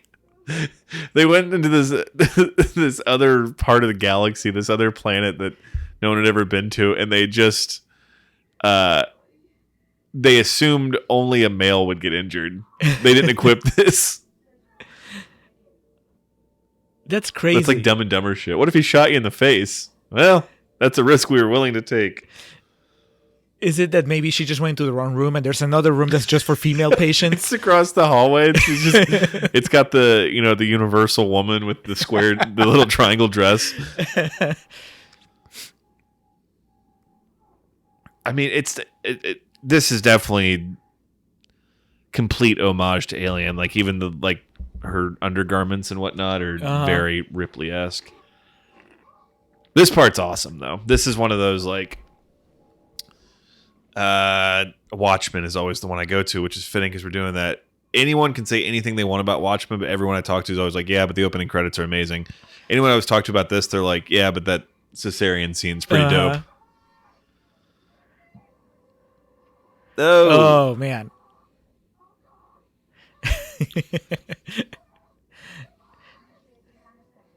This is, if you told me that this was the highlight of the 3D experience, I would have believed you. No. There are lines that 3D won't cross. Oh, that's rough. Yeah, I'm pretty sure I didn't watch this with Kelly because she would have been super grossed out. Yeah, this is a very unrelenting scene. So...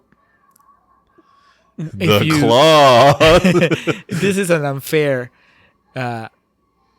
comparison, but as far as just the emotional response, the intensity, where do you put it, or how do you put it against the first time that the alien comes out of a person in the first Alien? Gross. Yeah, that's fucking disgusting. Ah! That can't be right. Like, what do you have a stronger reaction to? So the biggest thing for that is always you can only see something for the first time once. Uh-huh. And with the original Alien, I had already known about that scene just from like pop culture zeitgeist and like even like fucking Spaceballs and stuff. So the first time I saw that movie from start to finish, I kind of knew that was coming. This, I definitely, for history's sake, I would have to say, or else it'd be shot in the street, that the first one's obviously the most important. But like, for me personally, my reaction to it with this, I had no idea this was coming. Right. That's how I felt. And when it was happening, it was like, oh my God. And when it like opened up there.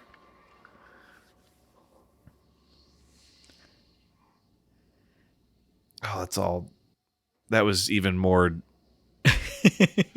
intense than I remembered. It's just so gross because it has the tentacles. It's just... And she rips her umbilical cord out. And then it puts the top hat and goes, "Hello, my baby." That's Spaceballs, right? Yeah. Okay.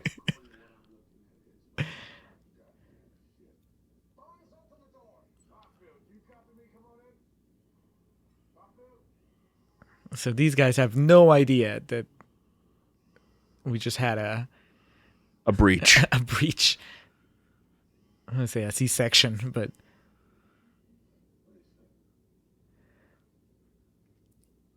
like that guy does.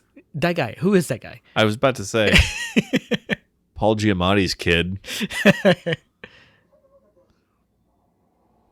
Is that I think that was redhead mohawk guy. Oh, yeah. Jesus Christ! Because they never found him, right? Yeah. They did, but they just left him there because they had to get going. She's had a rough day. Okay, what's the explanation behind this, though? Why is he acting like a maniac? Yes. Is the answer Captain Marvel? I mean, you could argue you're infected, you start losing your mind, you become violent.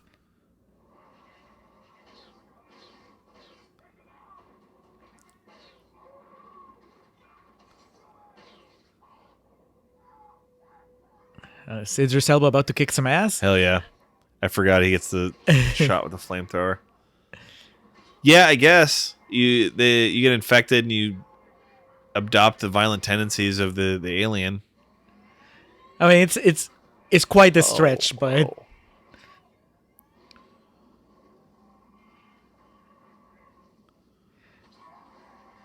big things have small beginnings, Julio.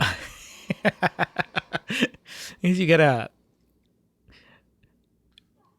you just had that C-section scene, so you need to fill in the time with something else that's at least somewhat. We got to come exciting. down for a little bit before we get to the climax. Yeah. But you can't just go back to Idris Elba and Charlize Theron flirting. No. So let's just set some dude on fire. Oh God, yeah. This is it too. Oh. How did she happen into this room? You killed my baby. Look at Fassbender, hide your shame, woman. such a gentleman. He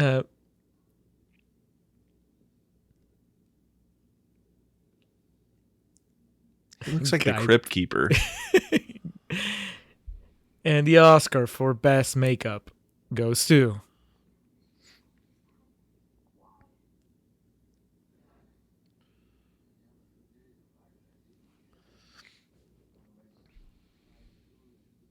Gross.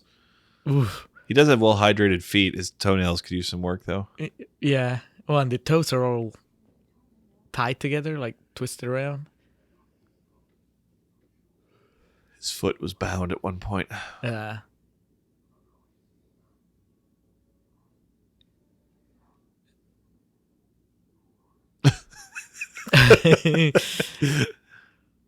His face is like a puzzle. It's he looks like something that I can't remember what now. It's like when you when they cut a tree down and then you look on the stump and it's just like You can lines of count lines. the rings on his face to see Yes. how old he is. Yeah.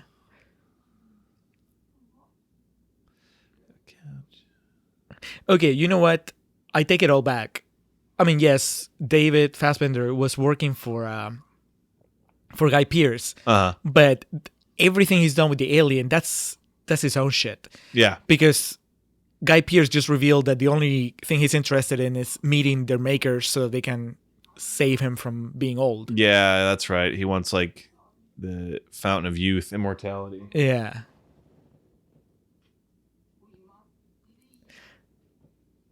So Fassbender's been doing extracurricular activities. He's just trying his own shit. Yeah. He's got to entertain himself somehow on the ship.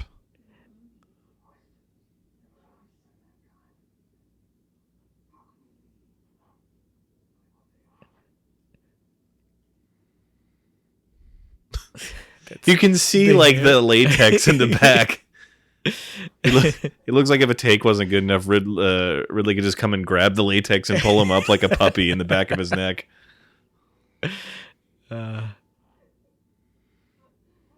Okay. This is it. This is the shot in the trailer that they didn't use. So we'll just wait for it to cut here. Then I'll explain. Okay. Because you were pointing at a shot that they did use. Yes, on the screen. This is what they use. She finds the ring. Is she about to abandon her faith? Not yet. Does she in the end? I don't remember. I honestly had forgotten about the about her faith until just now when we started watching the movie. Yeah, it's not that angle is not nearly as heavily pushed as I'd remembered it. Okay, so anyway, in the trailer, that panning shot up to her looking in the mirror, it's the exact same shot in the trailer, except she like puts her hands together and starts to pray, and like I thought that would have been really well timed at that point in the movie. Well, they just had the previous scene ended with Guy Pearce asking her if she had lost her faith, so maybe they thought that would have been a little too heavy-handed. I thought it was cool, and I thought it would have been a nice addition. Idris Elba was just like, bitch, we got to get out of here.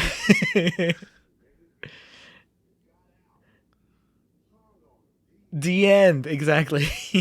I think that line was in one of the TV spots.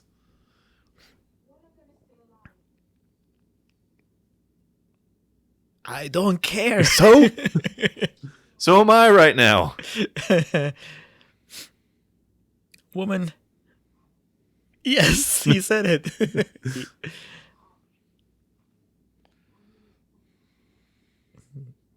You have no convictions, Idris Elba.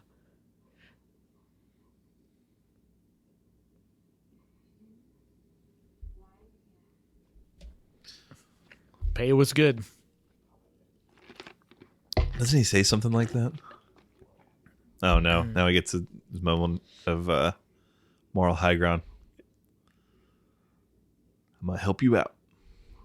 Most relatable person in the movie, Idris Elba. Took a job, and now he's just trying to survive. He's trying to be nice and like kind of let her live out her fantasy at the same time. Oh god, I forgot they hook him up to like a karate fighter. Here we go. Port. Oh god, the worst scene in the movie. Just Fassbender controlling him. Oh man. This is easily, as much as I like this movie and Julio likes this movie, this is easily the scene that's quoted most. Yeah.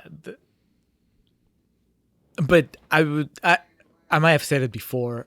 I don't know. I can't think of an actress that could make this revelation work.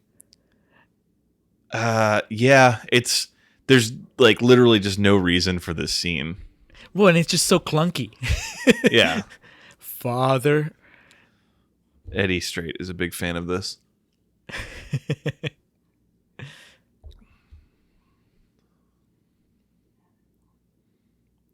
I mean, he should have said, "I am inevitable."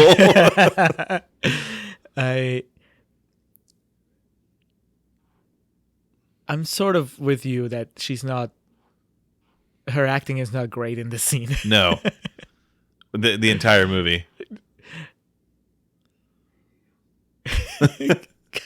But she's acting against a rubber monster. Oh god. Charlize, it gets worse every time. Oh, that's brutal. Such a long, dramatic pause. Would it be Guy better? Pearce looks like he's over this movie here. Would it be better if she had called him Daddy? That would be a bit much. I don't know if the world is ready for that yet. How about Papa?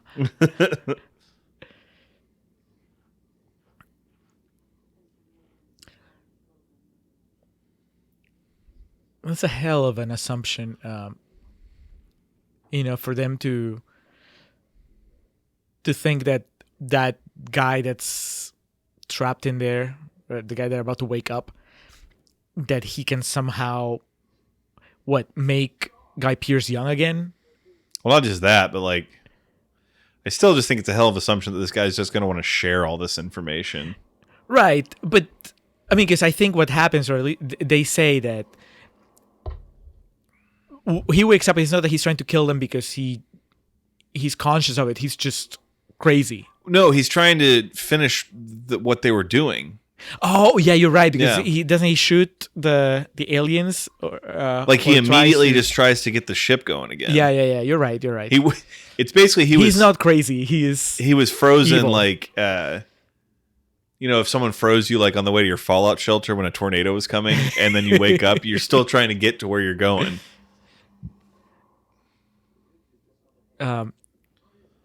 That's how Idris Elba dies, right? He sends his ship against the thing that they were sending to Earth. Yeah. Because they were going to take the planet down or some shit. Yeah. But Idris Elba saves the day as should.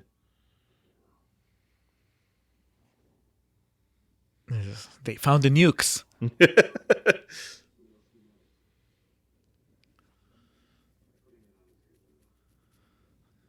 He can just open the portal.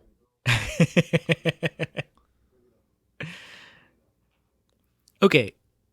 How do you not know it's a ship now? It looks like a horseshoe. He just has to see it at the right angle, and he's like, my God. Jesus Christ. What would make you think it does look like the map from like a PS1 game. Yeah, that could be a fortress. I guess he saw the cockpit or something. I don't know. I mean, he's a captain. He knows these things when he sees them. He has his magazines. Pilots or Us or whatever with the latest designs. Pilot Monthly. Yeah. They're all like, how the fuck do you know this stuff?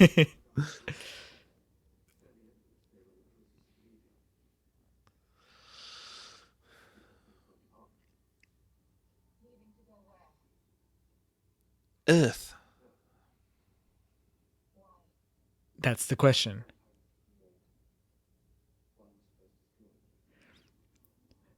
So their plan was to go to Earth and unleash the aliens there? I don't know. Why would they want to destroy Earth? Right. Yeah.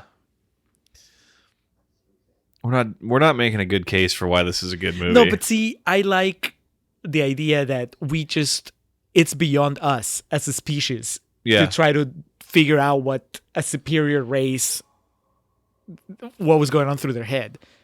That dude, I forgot when he's in that whole ensemble there. He looks like Bane?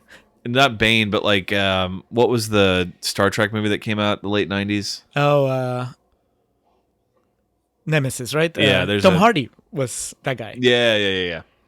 I had that action figure when I was a little kid. Did not know it was Tom Hardy, of course. Because he was like, what, fucking 19? Guy Pearce, help me!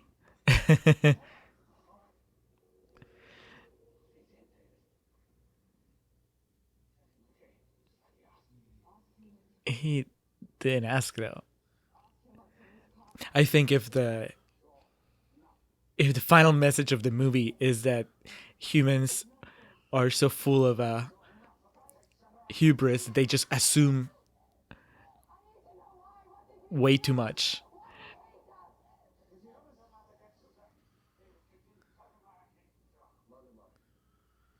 Speaking an alien language.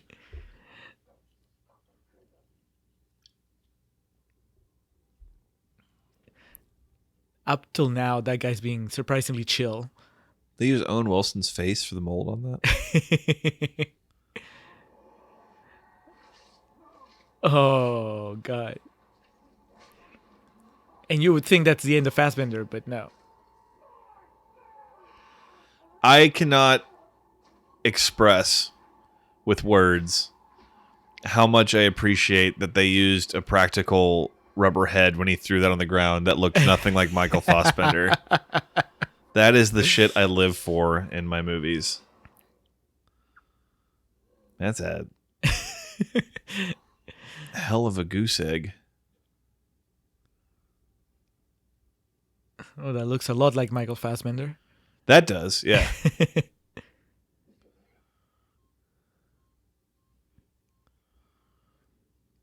Goodbye, Father.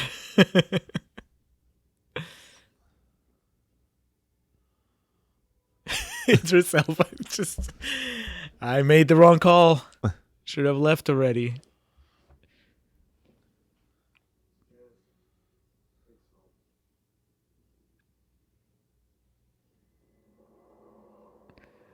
I don't remember how Charlize Theron ends up on the surface, because she's in the ship right now, in Prometheus. Yeah. But then later she's running because outside. she has to get off of it because Idris Elba. Oh, is gonna because he's going to. kamikaze. Oh, Yeah. yeah. Hell of an actor, Michael Fassbender. Once again, just all he has to work with is his head. Yeah.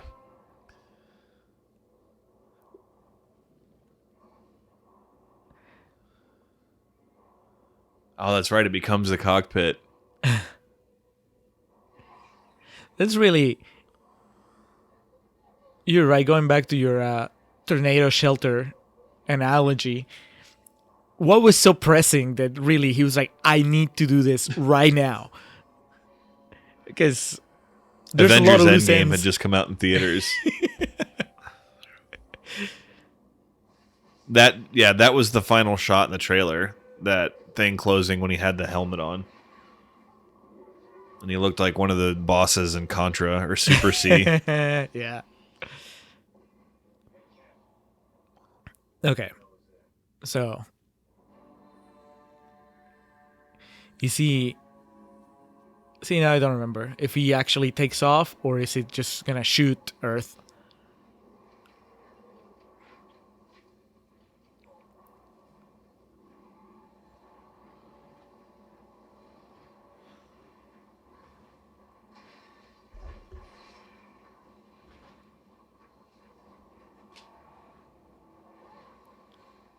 Did he not tell them that it was a ship after he figured it out? He didn't, right? Mm-mm. So Noomi Rapace is just what the fuck? Winging a prayer. It's been a rough day for her.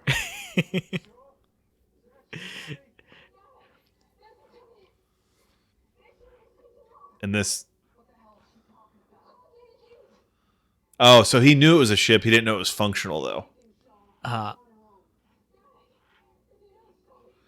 There'll be home to go back to. Yeah, that was in the trailer. I remember that.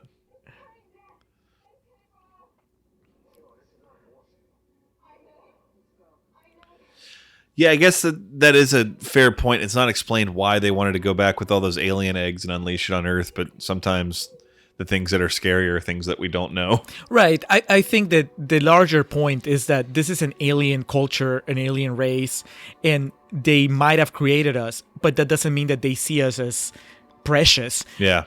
So maybe they only created us so that they could unleash the aliens on us later as part of some experiment or a larger thing.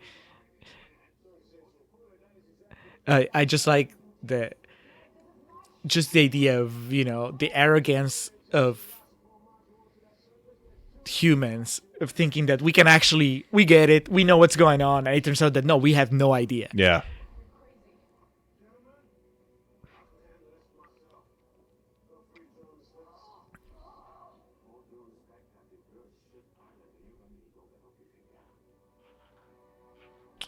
Heroes, all of you. That one moment of self-reflection.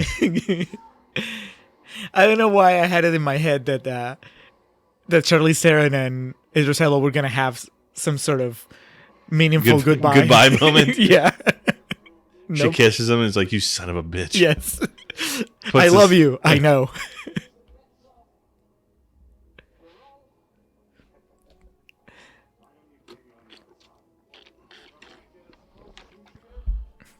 Those two other, the co-pilots have done shit the entire movie, though. I mean, I always love these like war movies. Anytime a guy sacrifices himself, it's such an easy trope that gets me every single time. Put his hat on. That's right. He's going out, man. Way he came in. Charlize Theron's throwing a tantrum inside her pod.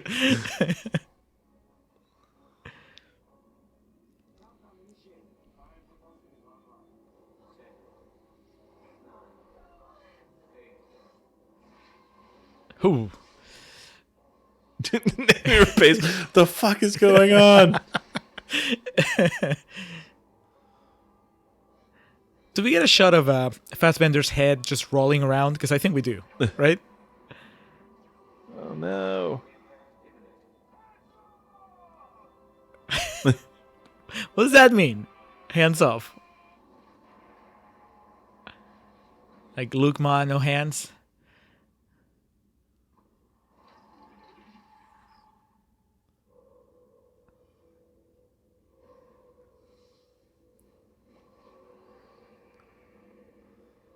Okay, so now this is a little easier to defend, even though it's kind of dumb. What? This thing where the ship This now rolling is donut? rolling and they're running away from it in a straight line. Serpentine pattern, man. Yeah, but I also think that if you were in that situation and you saw that shit coming at you, the scope of it would be such that you wouldn't realize you were running in a straight line. My defense of it all the time is, well, I've never been in the situation of a loop-shaped intergalactic starcraft falling on me, so I'm not really sure what I would do in that situation. Yeah, I mean, I kind of put it on Ridley Scott because the way it's shot, it just highlights how silly it is. Yes. If he was shooting it from a different angle, then we wouldn't go like, well, it's just easy. Just go. Yeah, and then she just rolls out of the way, but Charlize Theron meets her maker. Come on, Charlize. Pancake. Just Like the kinda MCU stops. movies.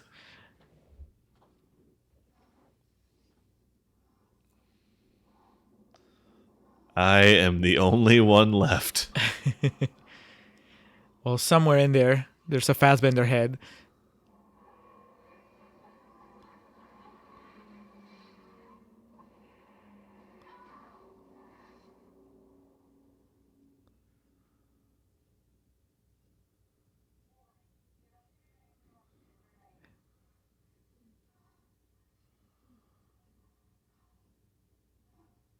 Man, I don't know It's why her lucky I thought, break. I thought that we saw the alien again, but that's not until after the post credits, right?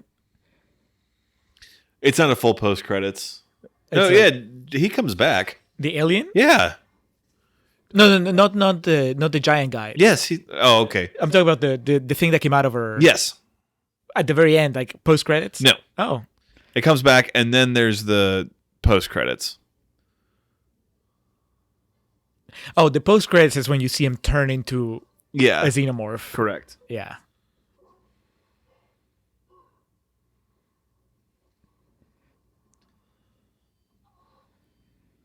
Man, at this point, it's like you survived, but you're still stuck.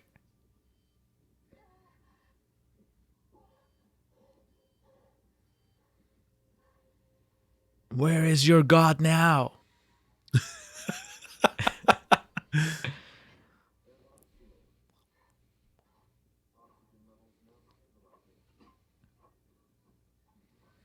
She doesn't even know what she's grabbing. It's like Tide and chapstick. Can of beans. It's gonna be a long journey.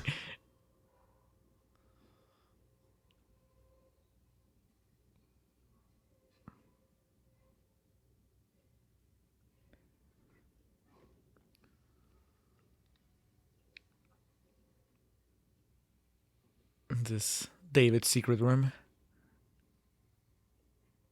I think that's where they stored Guy Pearce the whole time. Yeah.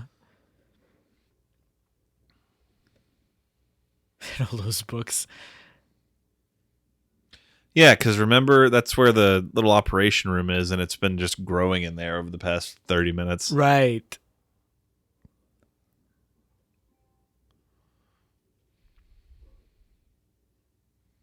jostled it loose.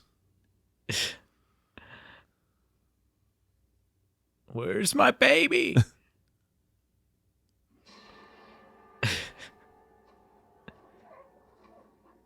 Again, a wet rubber hose. They just ran up against that window. God bless the practical effects.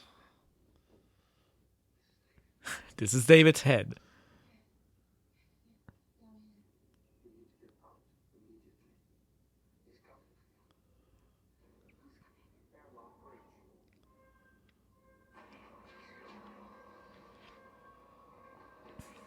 All right, so what's his deal? Jesus. Tremendous. Yep. It's really Get out of gross. there, Numi.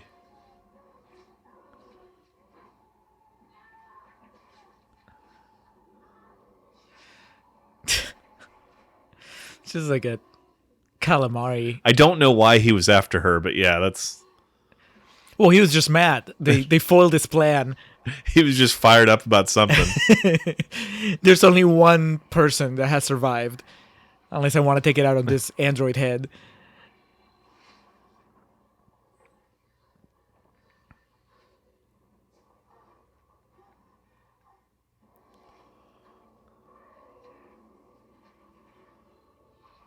That's kind of an epic fight.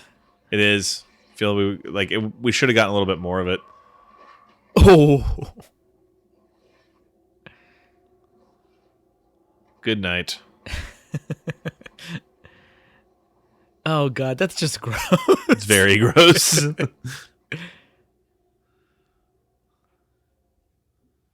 Just climaxes on top and then Yep. goes to bed.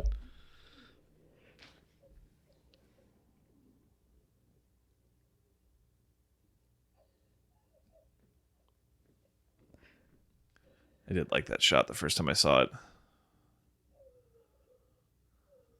I was about to say, who's she apologizing to? It would be great if for no reason her helmet just said David on it.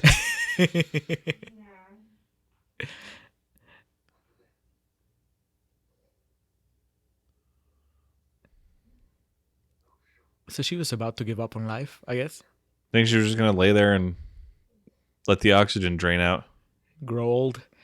Eat the pork and beans that she just grabbed from the the supplies cache. Actually, I do.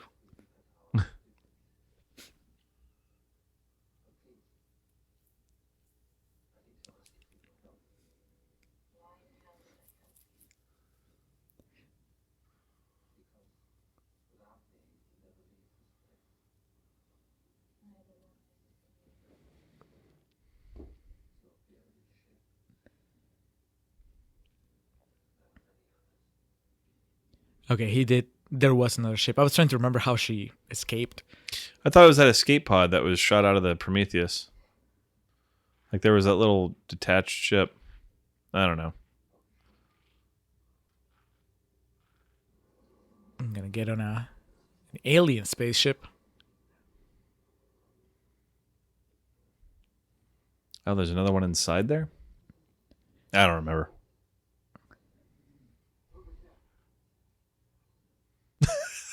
His body.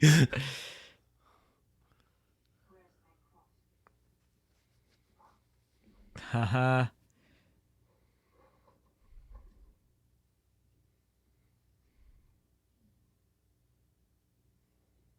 It'd be fun if she got the cross and she's like, all right, bye. Wouldn't be very Christ-like, but yeah, it would be funny.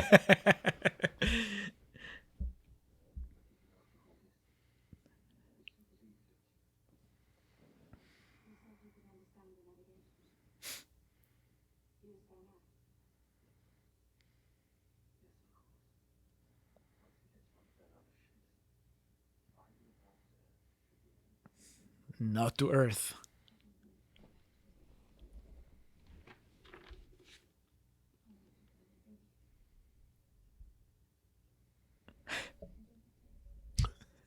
He just fakes being dead.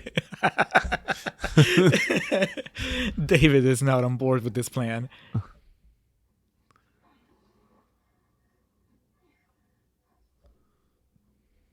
Just pretend you're asleep.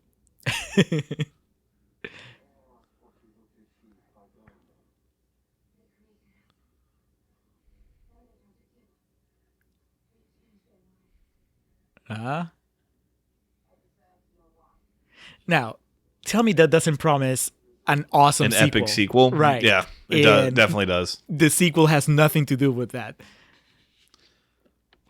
Because people bitched. Nerds bitched about it. Not enough aliens. Yeah. Not enough Danny McBride. Dr. Manhattan is in that movie too. Russell Hammond? Yes. Nice. What's his shoot name? Billy Crudup. Billy Crudup. He's I love when she just zips his face up.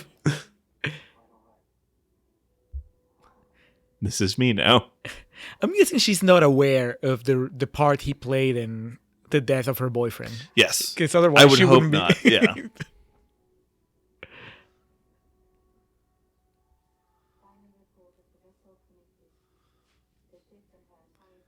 Now this is definitely in the vein of Star Trek, Captain's Log. Oh no, I was gonna say the classics of the past we've watched, where the climax happens and then it ends right away. There's about 5 minutes or so of epilogue, but the Evalode 2094. Jesus, John. Look at that. That's heaven. Joseph and Mary.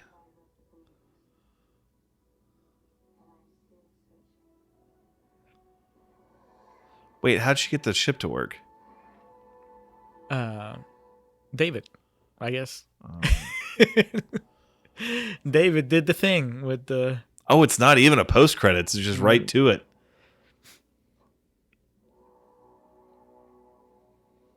So the alien, the giant calamari implanted something else in this guy. And it created this hybrid. Right. It's so gross.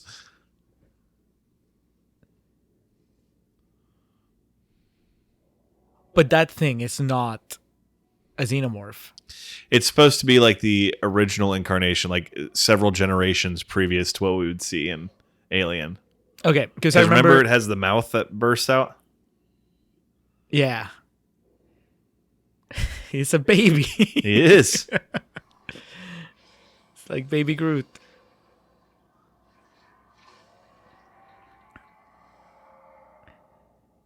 I remember hearing people complaining A Ridley Scott joint. That's not what a xenomorph looks like. That's the fucking point.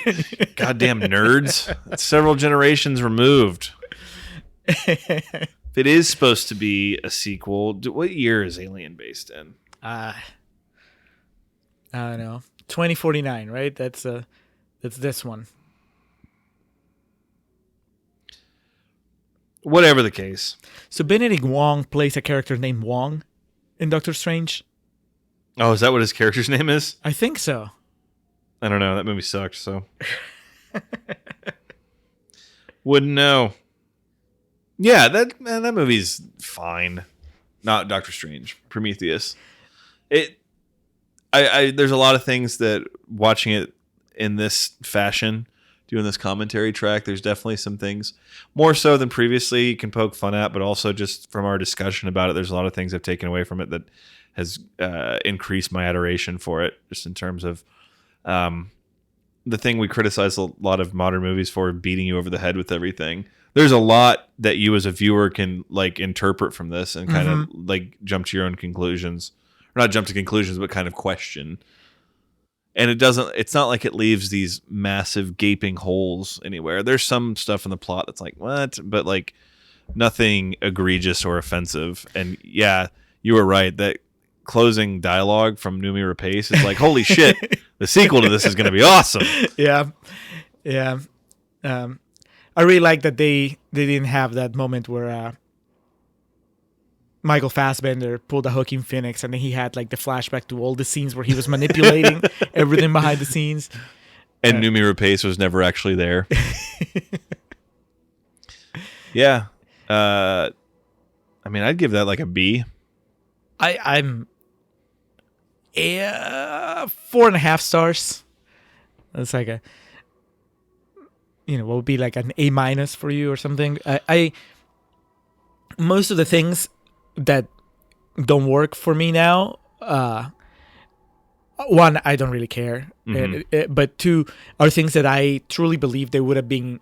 They were building up to something Properly vetted. Yeah, it was just that they dropped the ball with the sequel, or they decided to go a different way.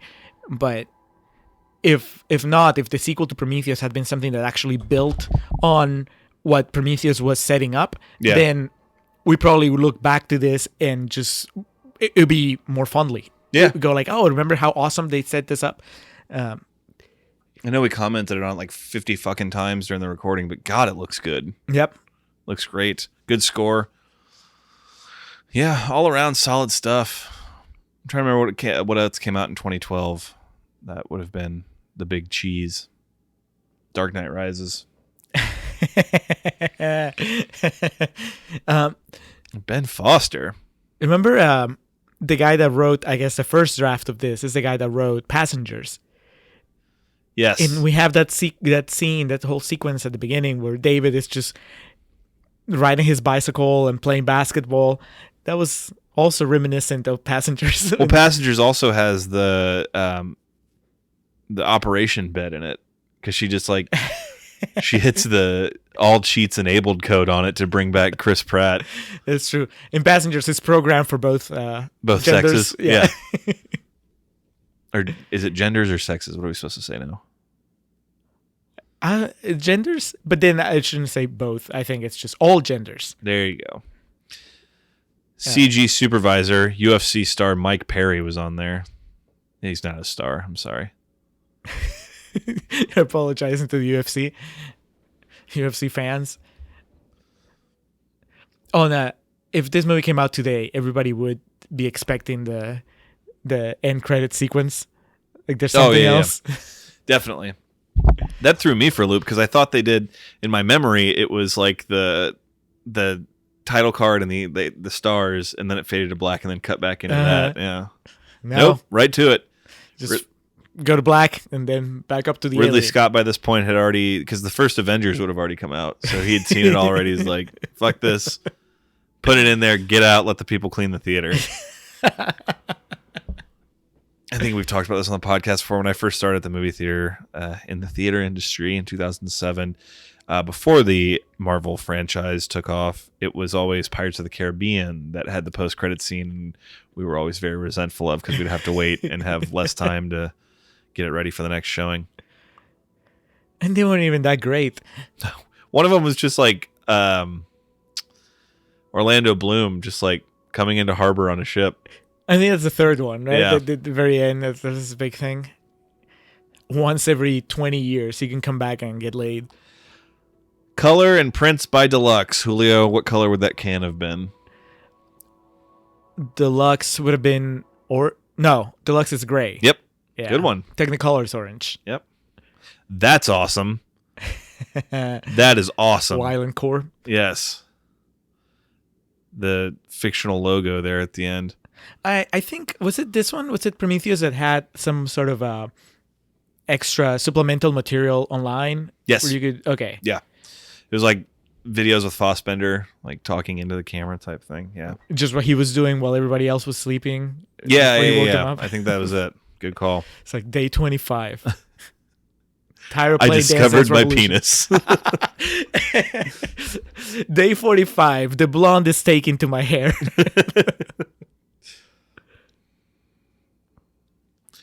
All right, so that was Prometheus. That was our third commentary track. These are getting fun, or they are fun, I should say. I was going to say, I think these are going to become a regular part of the podcast, not monthly, anything like that. And I wouldn't expect it that often, but I think we have a good time doing these, and I think they'll become a regular part of the rotation.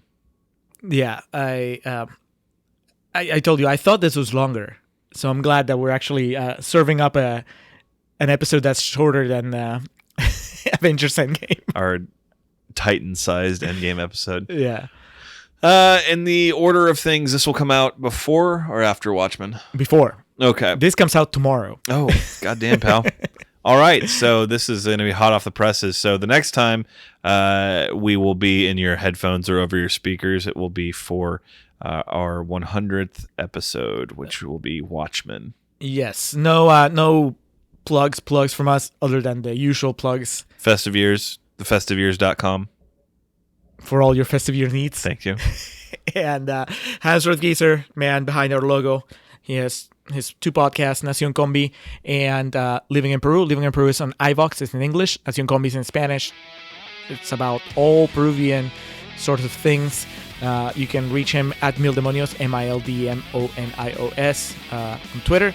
Or you can email him at mildemonios.com. You can check his website, mildemonios.pe. PE for Peru. Thank you, Hans. Hell yeah. Pretty sure he doesn't like Prometheus.